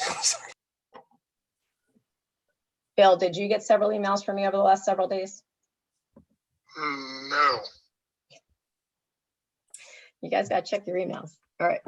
And then, Chris, and just to point out, as we always do until we come back next month, obviously, if anybody wants to have a work session with Jeff and myself anytime, just email the two of us and we can do that. Just to talk the issues through and try to clarify any things or have a concerted conversation with all the stakeholders as we've done in the past. Thank you. We'll take it under consideration. Okay. So, all right, let's make a. I have received emails. I want to. Okay, thank you. Okay, let's make a motion to table 807 Frenchtown Road. Can I have a motion to table? I motion to table. Can I have a second on that? I second. Okay, Bill second. All in favor? Aye. Aye. Say aye, Bill. Aye. Okay, all right, well, thank you. And so anything you want to just, what tabling means is that you will come back to the commissioners next month. We're just going to ask that the application be updated. And if there's any additional information, it needs to be presented 10 days prior to next month's meeting. Oh, Kevin, yes. Can we have, apparently the comments that were submitted in writing during the session, can they be forwarded to us so we can read them before the next meeting? The question and answer comments, I have those and I will forward them to you. Thank you. I'll forward them to you, Laura. Yeah, and we'll attach them to the minutes as well. Yes, they will. Okay, thank you. Okay, any other, everyone's clear on the tabling. Mr. Castagno, are you? Agreed. Thank you. Okay, thank you. Okay, so we have one additional application. I think, well, it's a consult. So, I remember where my, hold on. And I will pull it up. Yeah, so 165 East 2nd Street. Is William Hurd on the line? I am here. Hi, Mr. And Hurd, how are you? Fine, thanks. And it's Willard in the adjusted agenda. Okay, thank you for that. Yep. So we will go ahead and so obviously, so tell us a little bit, some of us are familiar with this project because we were on HAC when the first applicant came forth. So, but just tell us, you're looking for a consult, so just share with us what the consult is. And give me a minute, I'm pulling up the. Layla's going to share. The PDFs decided they'd all been open way too long and they all decided just to freeze up. So I am pulling up, shall I pull up the presentation that was shared? The one I sent you yesterday, Layla, please, if you could. Yeah.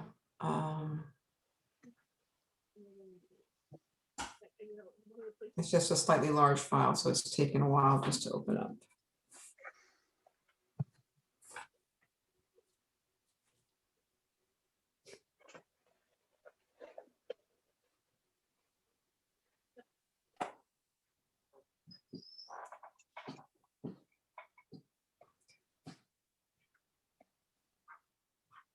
Almost there.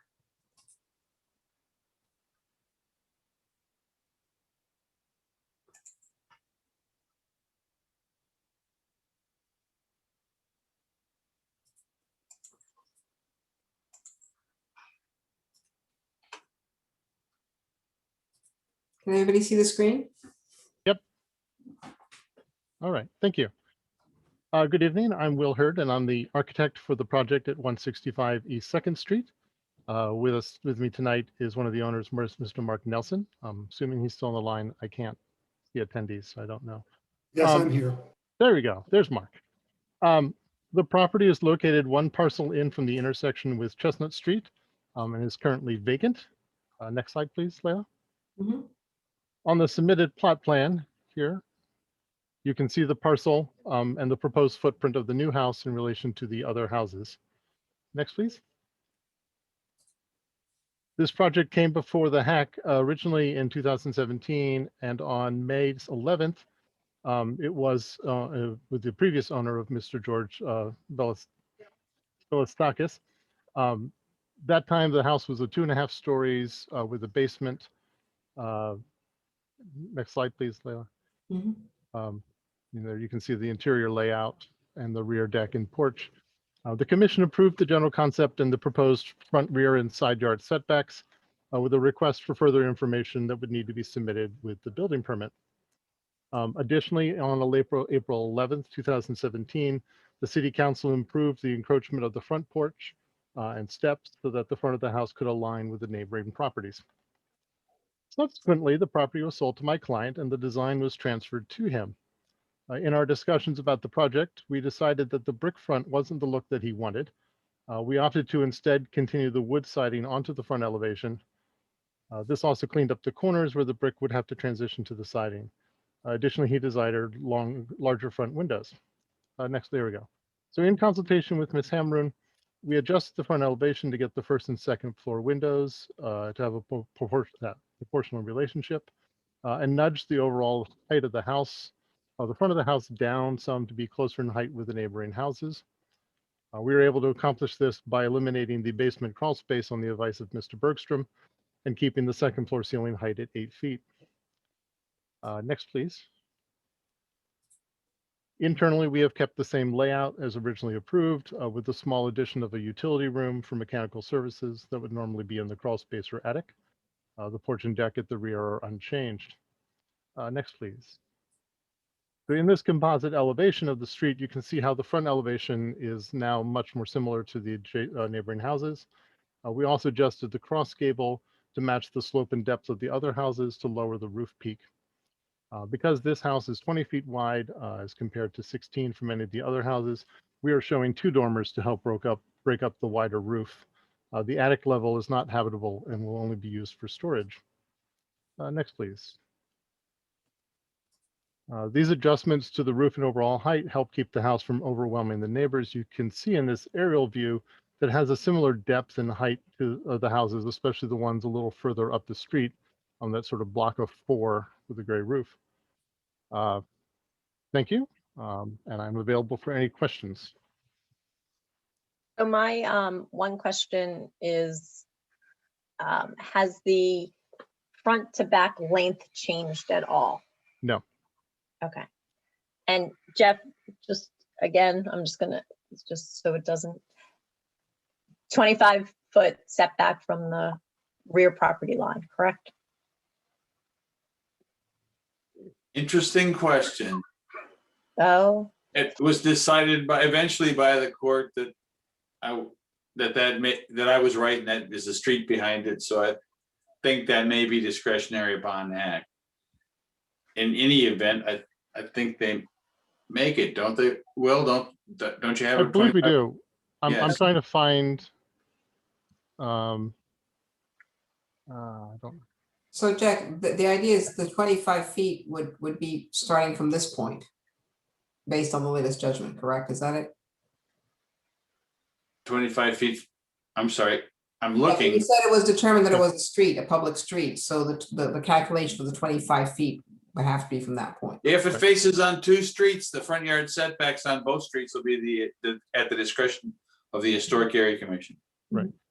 From the lines and grades plan that was approved or prepared, sorry, for when this was previous owner, it is 26 feet from the rear lot line to the porch. So there's no issue. No issue. Thank you. We just like to reconfirm that. Absolutely. And the height, I know, so it sounds like you reduced the height a little bit to get us to that 29 feet, 8 inches, or roughly what it was. And I don't have a height to the peak from the original drawings. no, that's okay. But your current But one, have you? My current one, I am calculating it, hold on. I'm 27.9 to the ridge from the, well, it's total grade. Hold on, let me, Layla, go back to the one that the site, shows all the houses. Oh. site picture. Sorry. So it's 29.8 from grade to peak, roughly, on the Okay. left-hand side there. And I think the point, this is because this is a full frontal view. Here, there's the distortion of the photography. So Right. the estimated height is actually, if you take count of the perspective and bring it. So that would be those would be the heights of the adjacent properties, and we talked about that. Yep. Which is also reflected in the Google map montage showing them aligning. Okay, just checking. Thank you. So it sounds like the interior changes, obviously the owner can do whatever they please inside to make it comfortable for them. And the exterior, we just want to be clear. So now they're looking at doing a wood front versus brick front, right? Yep. All wood windows. Yes. Looks like are they 6/6? Is that what I'm seeing? Yes, it is. Are they all going to be? I see these smaller windows don't have like these small ones here, or are these? They will. Honestly, when I was pulling drawings from Marvin's, I couldn't find a grid pattern for the smaller windows. So they might be 4/4s because they are smaller in scale. Okay. But they would be we're proposing the true divided light window all the way around just for ease of the project. Sure. Okay. And it's cedar siding also. Yes. Right. And then and this front door is not the one you mentioned in this looks like it has a big window, but it's going to be a solid wood 6-panel door, right, with a transom over it. Yes. So we're hoping that the front door could be a half light wood door with half light and then a transom. Just because that's the north facing side. And so it's going to get dark in that hallway. We're trying to bring as much light in as we can. I think typically in the district, they've been actually full panel doors. And in some cases you have narrow fixed lights, for example, on either side. Now, granted, this would be big with the scale that you've got, but typically they're not half light doors. An additional light could be brought in with fixed transom with fixed lights on either side, fixed panels. Just so you know, the application says front door is a wood 6-panel with a transom. Okay. I must have made the change to the half light later. I think we can go back to the 6-panel door if that makes life easier. That would. Okay. Okay. And then I saw there's a door on the side to the utility room. Same thing. Is that a 6-panel wood door? Okay. Yes, it is. Okay. Are all the other windows on that street 6/6, or is it? Oh, I'll go back to the elevation. I'm just curious why. Most of the others are actually either much 2/2. taller, yeah, or here you have a 6/6. Okay. 2/2, and then some of them are just 1/1 because not appropriate. Okay.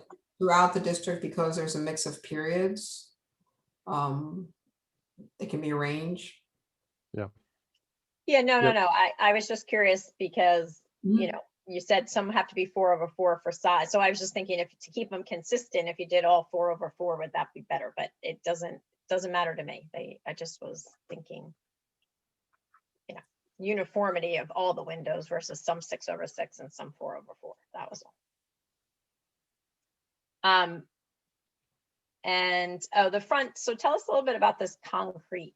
Is there any way that this could be a brick? Cheek walls or kind of stucco, because all the other cheek walls at the stairs are, it's either if it's a wood, a wood front step or a brick step. Okay. And what's going to be that under, this, I don't know, what do you call this little open area? Before the wood starts, is that stucco? Is that going to be? That's going to be the concrete foundation that we would parge. So it's stucco, yeah, so parging stucco. Like stucco, yes. Okay. So either maybe something similar on the steps or a different material, is that possible? I believe so. Okay. Any other, do the commissioner, sorry, it's, do any other commissioners have, and then let me just, and the roof looks fine. Okay, do any commissioners have any questions? Sorry. Bill, did you have any questions? Kevin, I'd like to see him clean up those windows on the Hold on. side. I'm sorry, say that again. What do you want to do? Oh, Am I with you? on the side. Is that what you said? Yeah, I'd like him to clean up the windows on the side, where it's just 1/1. Sure, yeah. If that's his intention. And also to give the appearance of stucco, so it's not just, concrete staring at people on Second Street. And, very happy with one, the presentation and the completeness of what he's setting about to discuss. It makes it very easy to follow. And it also builds up confidence for later important decisions we may have to make. In anticipation of neighbors making comments in the future about loss of privacy and the loss of view, I'll remind the applicant that I know that at one time my house was a vacant lot, as was yours, Laura. So this is just part of the growth and life of the community. So I hope he's successful.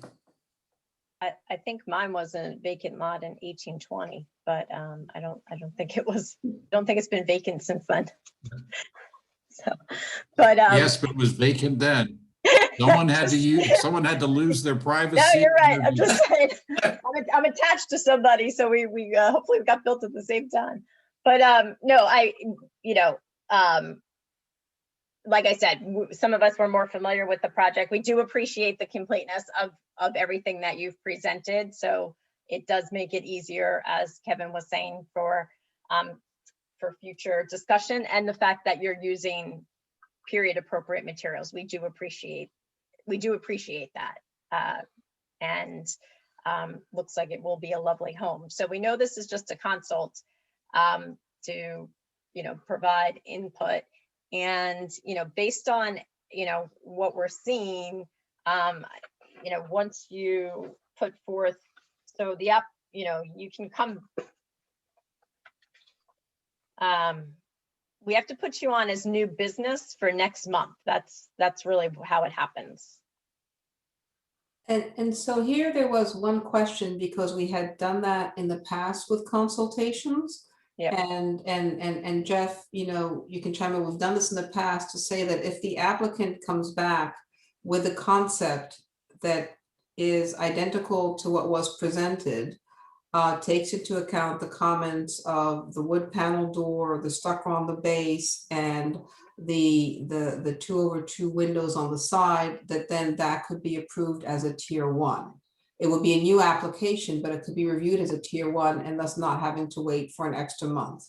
We have done that in the past, so it's a new application, but that may not have to wait if all the parameters that are presented here today remain the same and the comments are taken into account. Then this could be a new application, but not have to come in front of the whole hack. So would that be something that we would consider for this particular project? Well, let's see, Kevin has a comment. Good. Yeah, Layla, appreciate your comment, but we haven't examine this with the usual scrutiny. Okay. I mean, I consider this to be something of how he shows it, but I don't think this constitutes any type of semi-official approval to escape the full review of the commission. If I could just add that right now he has an approval to build a house the way it was originally approved. This is just a minor modification. Because this was approved for construction when he was in. Yeah.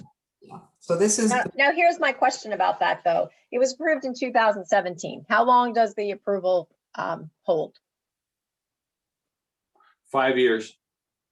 Okay, I just so we're clear. Yeah, the approval, and that was something that was discussed when we had looked at the hack upgrades and we had talked about sunsetting it, and the decision had been made to allow it for 5 years. So in a sense, this is coming just for a modification of materials on the front elevation, which is going to be wood, true wood, which is an appropriate material instead of brick, and an adjustment to the scale of the dormers to actually, meet the pattern that's in the rest of the street. And Kevin, just to your point about public comment, if people had there was a notice put on that lot that they were coming for a consult tonight. Just to let you know, there was a poster on that lot. No, I understand, and public comment is welcome on anything we do and any change in the community. But it was just an observation that every home in this town was built at one time on a vacant lot, which did at one time intrude on someone's privacy and their view. No, And, I know. I'm just saying if just an people, observation. right, no, if people wanted to make a public comment, they were informed that they could have done that tonight as well. Like if someone Yeah, had and a concern about the and project. as always, they're welcome to. But Yeah, I don't exactly. hear any at the moment. No, I don't know if anybody's on the line for this project.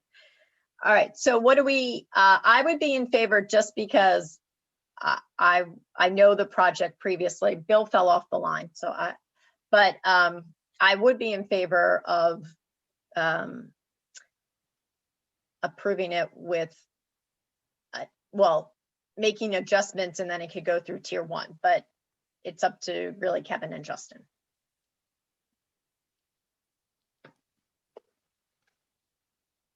Justin, what do you? I'd like to hear what Justin has to say. I mean, I'm okay with that. I mean, it like it was said before, it was previously approved, and we've just spoken about the issues that we might have, and if that seems to be satisfactory to all of us, then there's no real reason to wait. That's just my opinion.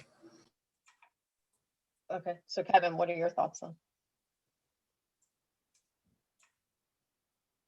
Yeah, but is a consult the way to get a revision approved? Or do you have to make an application that includes the revision? Well, they have the This application. is just a matter of procedure, not. The procedure is that this was the consultation to explain to the commission, that's how the process was set up for either new or for, in this case, a change to be proactive. And then they would be submitting a formal application. What we are discussing now is that application. In the process, there's two ways that applications can be reviewed. They can be reviewed as a tier 1, which means Jeff and I, look at them and approve them, or they can be reviewed as a tier 2, which means they have to come back to the commission. So the decision now is like, if they submit an application with a revision, but the process would be that it would be reviewed as a tier 1 versus as a tier 2. From the procedure, that's where it would be, but there'll definitely be an application because it's a modified elevation. From material perspective, yes. Well, he has an application. Yeah. Okay, and just as a practicality, if it's rejected as a phase, as a type 1, a tier 1, they can always come back to the commission for a formal review of that. Yes. No, I mean, well, once it's approved as a tier 1, they can move forward getting their building permit. Yeah, because they already have the application that was approved in 2017, and that approval remains valid for 5 years. The concept where they've come here is the modification. It's the same scale and footprint. They've adjusted the height and they've switched the material on the front elevation with another appropriate material, which is wood siding. And the step with the metal railing. So the question now would be, when they submit that the revision to the application, the tier 1 would be to say all the other pieces are the same, and the materials that you have proposed based on the feedback from HAC on this consult also are appropriate. So that could be reviewed as a tier 1, and Jeff and I would verify that they took into account the change at the door, the change at the windows, and the change to make sure that, you know, the foundation wall had the stucco parging both at the porch, at the entrance porch, and at the foundation. Those would be the parameters if you go that route. Okay, thank you. That clarifies it. They referenced the fact that they've had this discussion as a consult. Yes. Okay, very good. Thanks. So I'm good to go with Okay, but. do we need a motion to indicate? Yeah, I'm trying to figure it out. So, yeah, are we approving with conditions?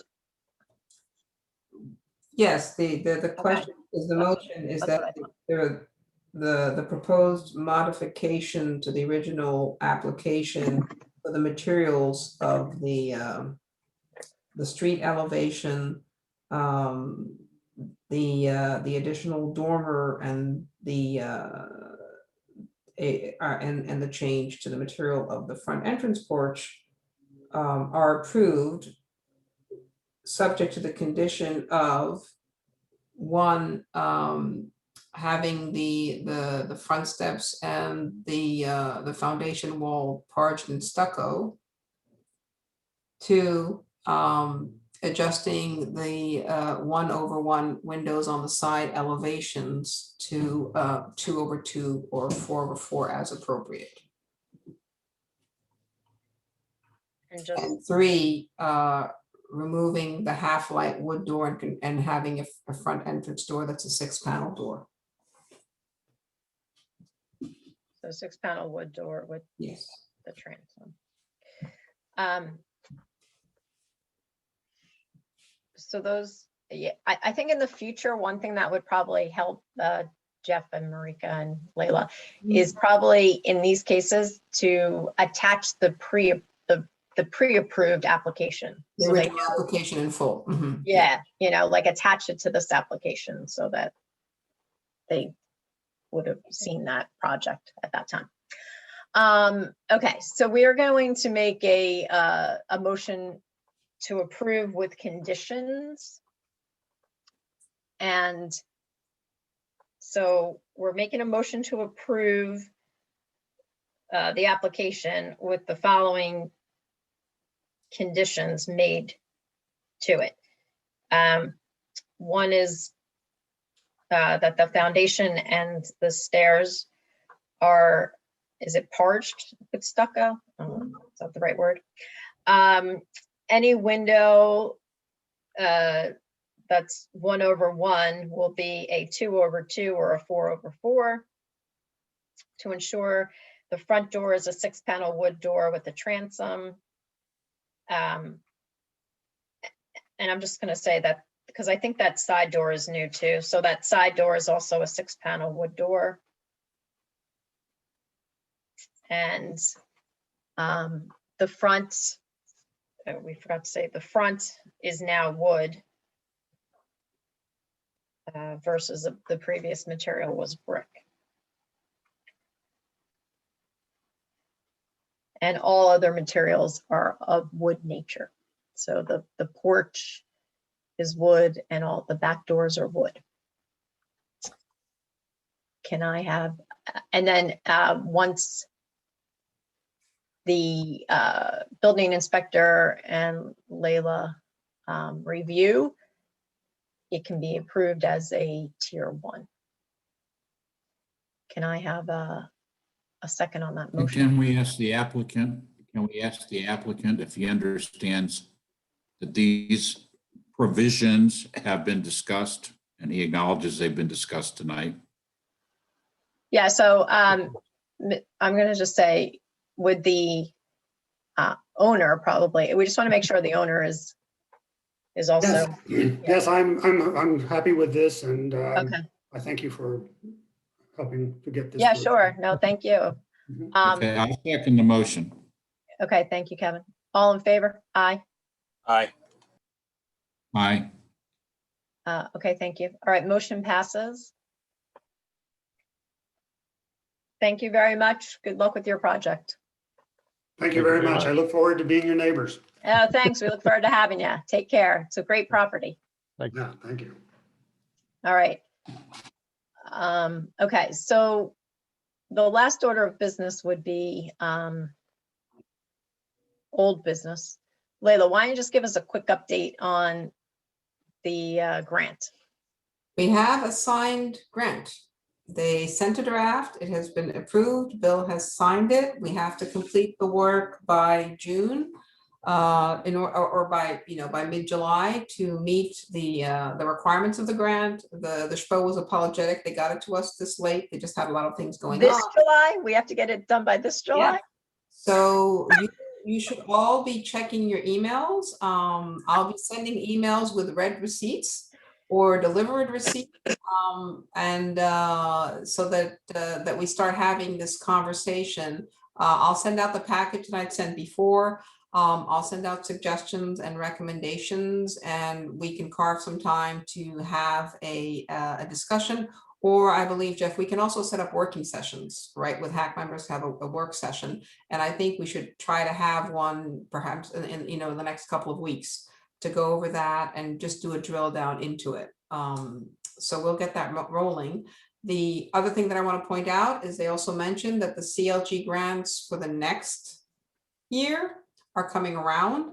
So if there anything that you think one would want to do as improvements or additional studies, or that might make your work easier, or that would be of value to the historic district, we should be thinking about those. These are 40-60 grand. The city comes up with 40%, I believe. The state provides 60, and they're all based on the availabilities of the monies, each year, and those tend to be between maybe $4,000 to $5,000. Didn't we talk about like workshops for? We funded the first workshop that was done with camp. We can fund additional workshops. We can fund developing. We talked about that with Jeff. Video documentary material for applicants that they want to do and take a look at. You can fund some education programs. That's also part of it. So yes, there are a range of opportunities, and that's something perhaps that we can discuss during the workshop if we think there's interest. Anything that would make it's all about anything that benefits the local historic district and that can be seen as a, and I will circulate to all the CLG grant application documentation so you can see what can be funded. And obviously this has to be a conversation with city council and the city manager, because the city also has to have a budget line item in its budget to provide the matching funds.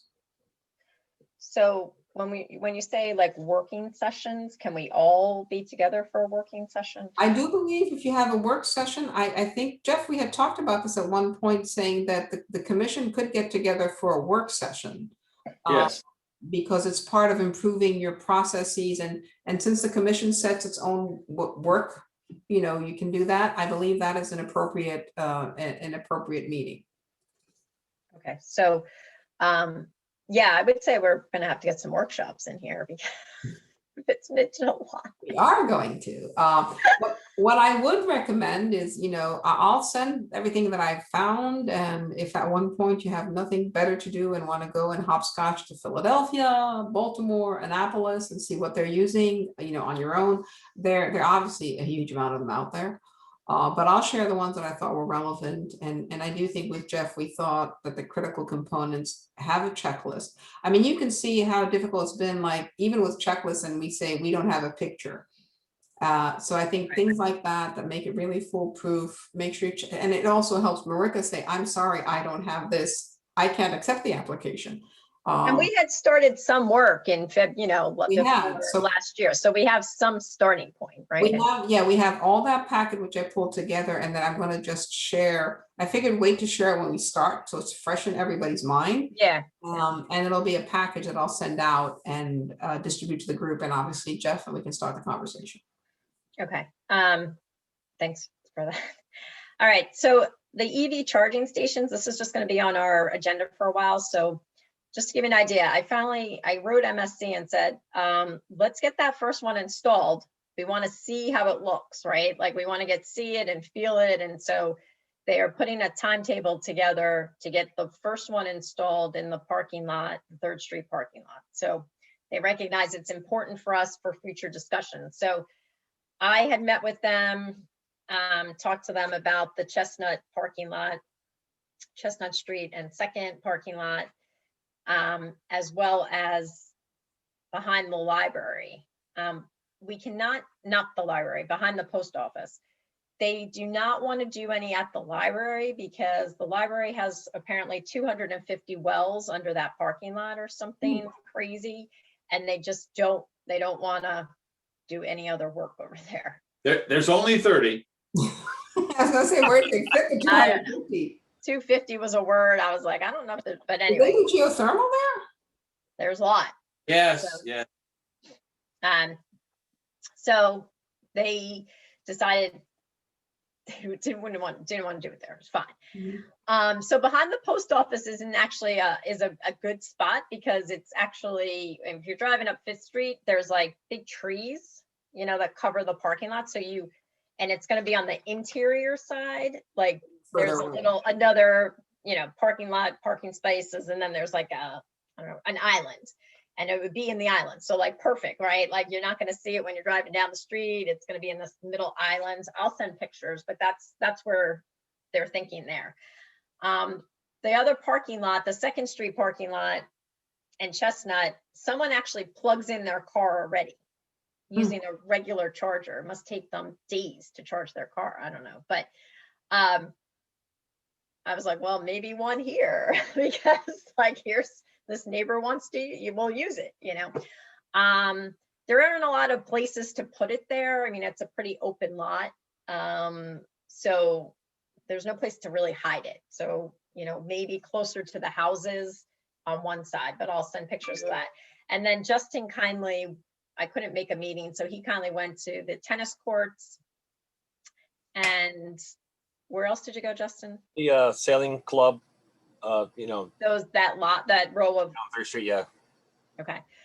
So he did a very nice job and put together a report that I'll send. But so that's going to stay on the agenda because it's just something we have to have future conversation about. But I did push MSC to go get that one installed so we could see it. I thought that was kind of important. So that's where we are with these EV charging stations. So once that one is installed, we'll let everybody know, and then it'll give us a better flavor for looks and feels of it, I would say. Well, Scott's now the general manager, correct? So I think he's of the same opinion to, get that in as soon as possible, so that there's, for that exact reason. Who was? Did you say? Scott. Yeah. I don't know. I was kind of surprised, and Scott's like, "Oh yeah, we'll work on that." It's like, okay, let's get working on that. So they're going to do it. So it's going to get installed, and they're going to give me a timeline of when that will happen. So there will be one installed. And, they're talking about it out at where Portofino's is. They wanted me to go. I go, I'm not going, like, a few at a time, man. Like, can't go out there yet. And then residential, because people pushing, I'm the more I walk around town, the more I see people have their cords, with little hazard things over them. So Layla, I think you were looking into some residential things. Is that correct? Yeah, or more some flatter options, things that right.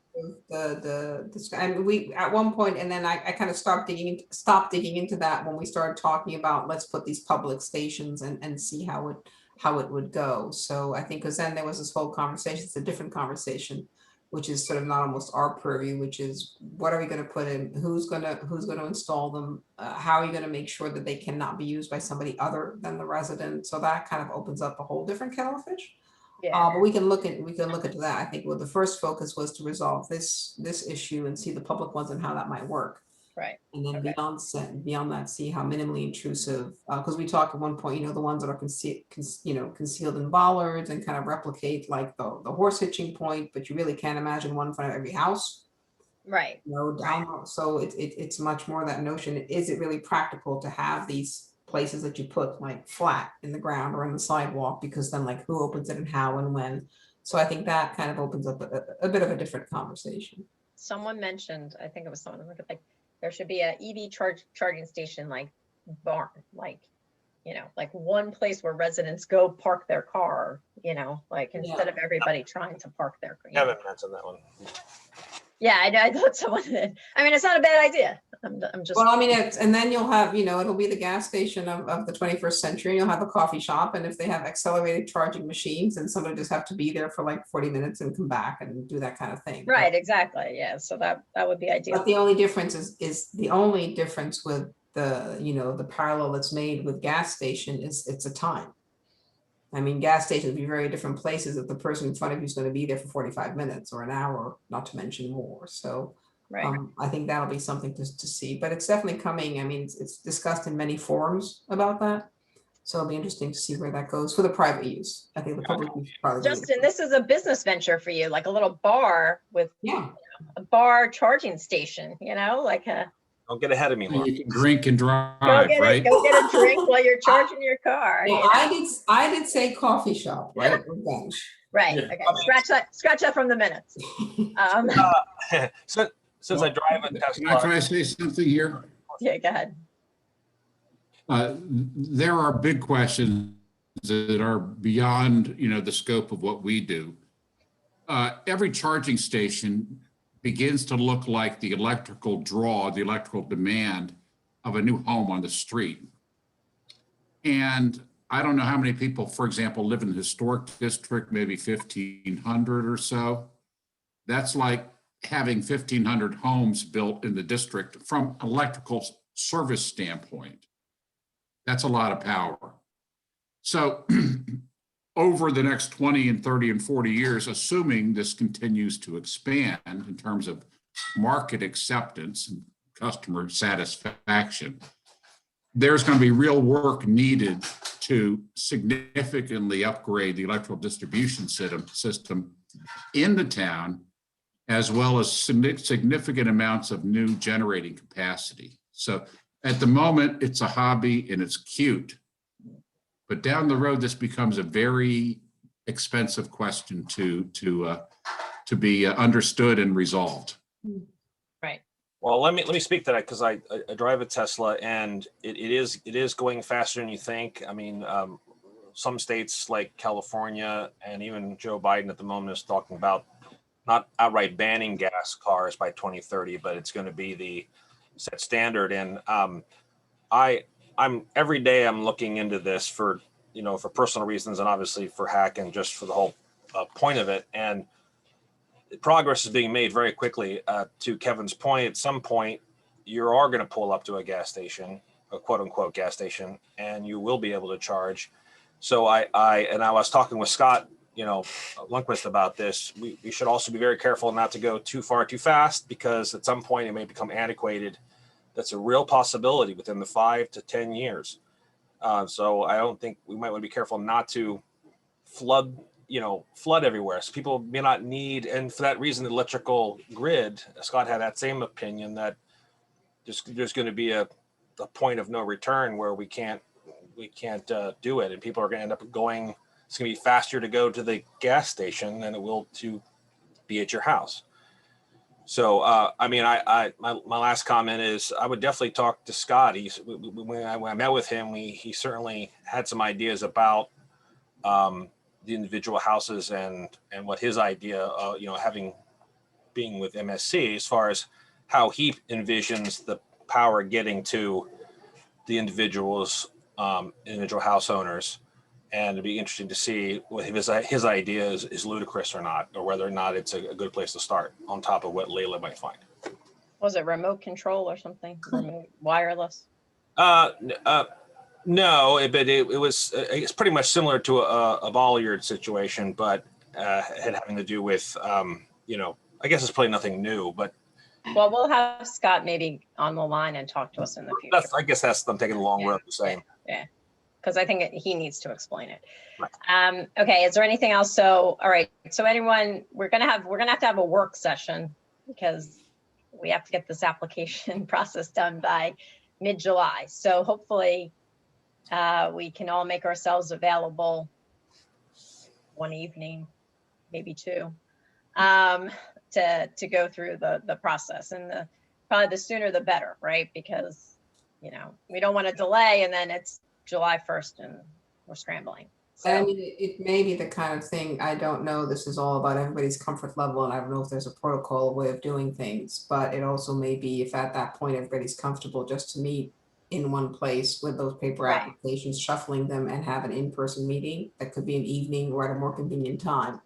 And just so then it just makes it easier to shuffle and look at examples rather than looking at a screen popping back and forth with PDFs. But obviously I'll follow whomever's, you know, the comfort level of the group in order to do that. If not, we can definitely accommodate a large space to make that happen. hey, Jeff, has City Council decided when they're going to go back in person?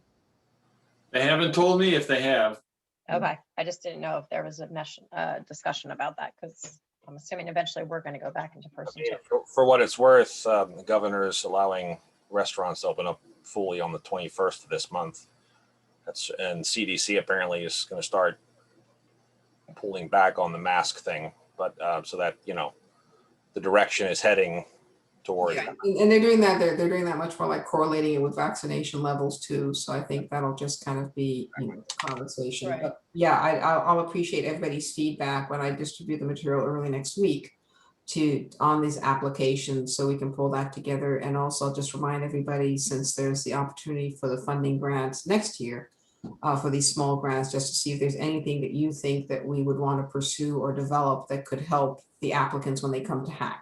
Explain the process, inform them about the process, educate them, things like that. So when I send you the parameters of a CLG grant application for approved activities, please take a look and come back with any suggestions, because then I can work with Jeff and with the city administrator to see if we want to pursue another one for 2022. Okay. All right. Thank you for everyone's work this evening. If there's no other discussion points, can I have a motion to adjourn? Motion to adjourn. Can I have a second? I second. Thank you. All in favor? Aye. Aye. All right. Thank you, everybody. Have a good evening. All right. Talk to you soon. Take care. Bye. Bye-bye. Thank you.